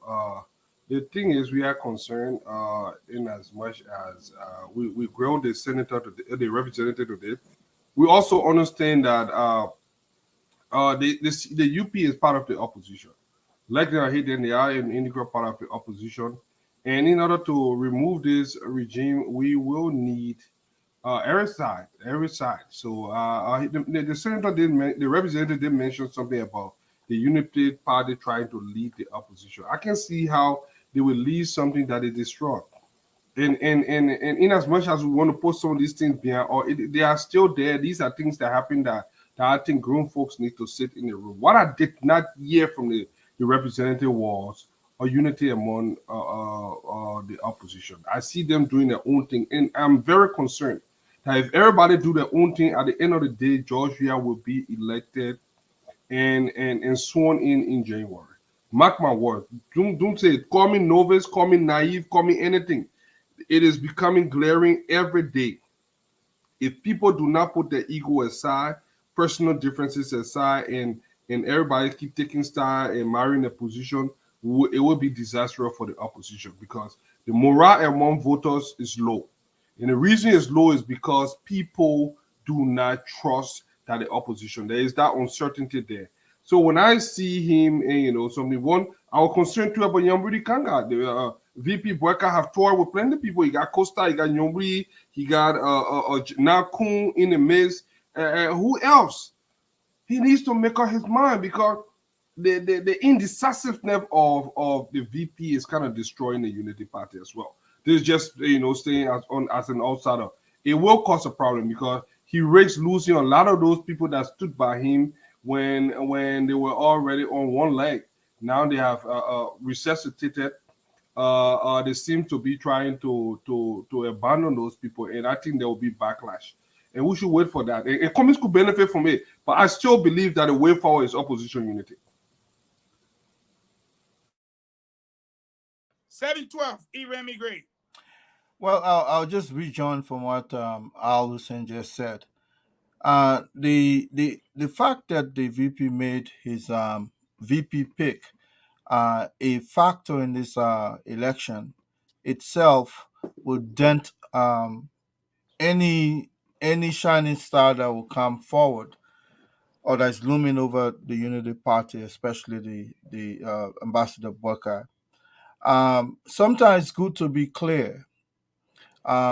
It's sometimes good to be blunt. If you tell someone, "Hey, you're supporting me, but I may or may not give you what you're looking for," but the VP pick or who is going to be my running mate, you understand, is something that is open, and let them make upon their own their own acceptance, choose to follow you or not.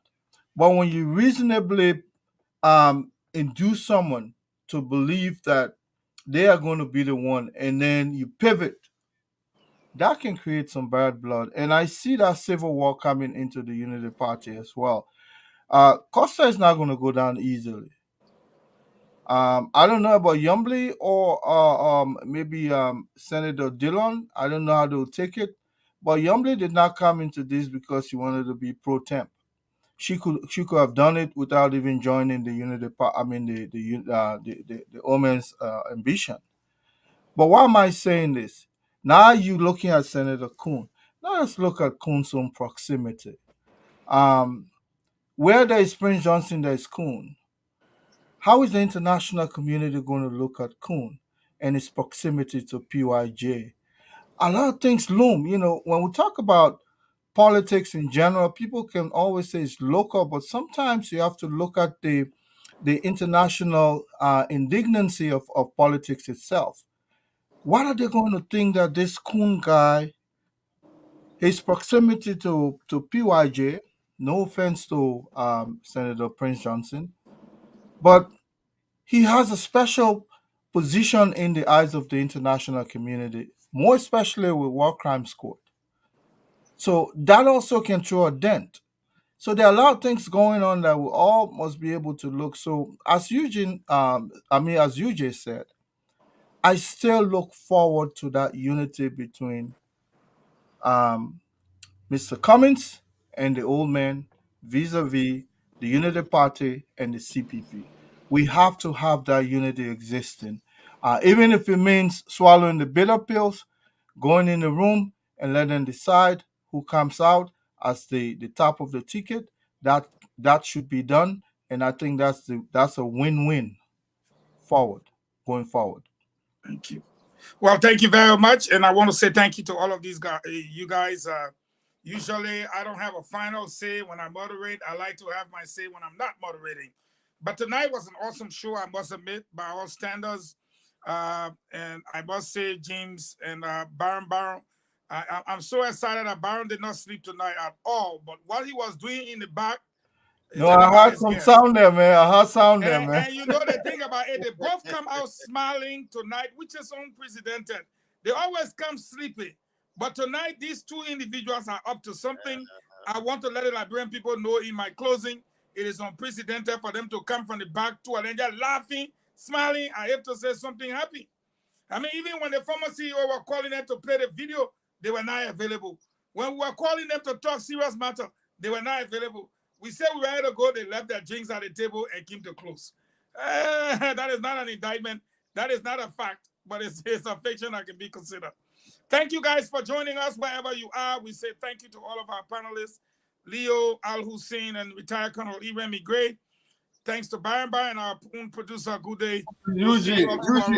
Eugene, one small second. Somebody keep asking me 10 times, Fadiga, why are you not fasting? Fadiga, why are you 10 times I've seen it on it? I don't know whether you've seen it. Well, sir. Allahu Akbar. Well, I'm not feeling well, so I'm not fasting. Anyway, because you know it's just when you answer because that one aren't you. That other excuse aren't you. But why somebody gotta ask about your fasting? Ask me 10 different times. He's drinking the water on set. Why don't you tell the man you're not a Muslim? What's wrong with that? I plenty explanation there. But I can vouch for him. He's not a Muslim. He's a Christmas. Not there. You see somebody need Hussein Fadiga, you making assumptions already. So what make you think the man is a Muslim? How did you draw that conclusion? I said the guy asked me, I saw the team 10 times. They make it asking the team back to back. Hussein, why are you not fasting? Hussein, what? How they call the person? Val Mende man. Oh, Val Mende man. I like 10 times. I just see the team, boop, boop, and you put it there. I can confirm to you that your own ANC guy. Said, thank you. Now your own ANC man doing like that. You see how ANC people. All right, I not answer the question. You see, JB people, y'all ready correction. Man, Real Madrid just disgraced Barcelona. I gotta go watch the replay of the game. Look at the other man in the corner. Are your business? Anyway, guys, that's it. I'm out. Y'all take it from here.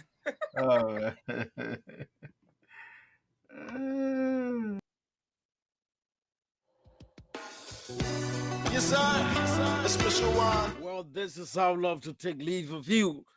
The invitation is yours to join us tomorrow at 8 o'clock local time when the entire team will be here. Do have a God bless day. Bye-bye. See you.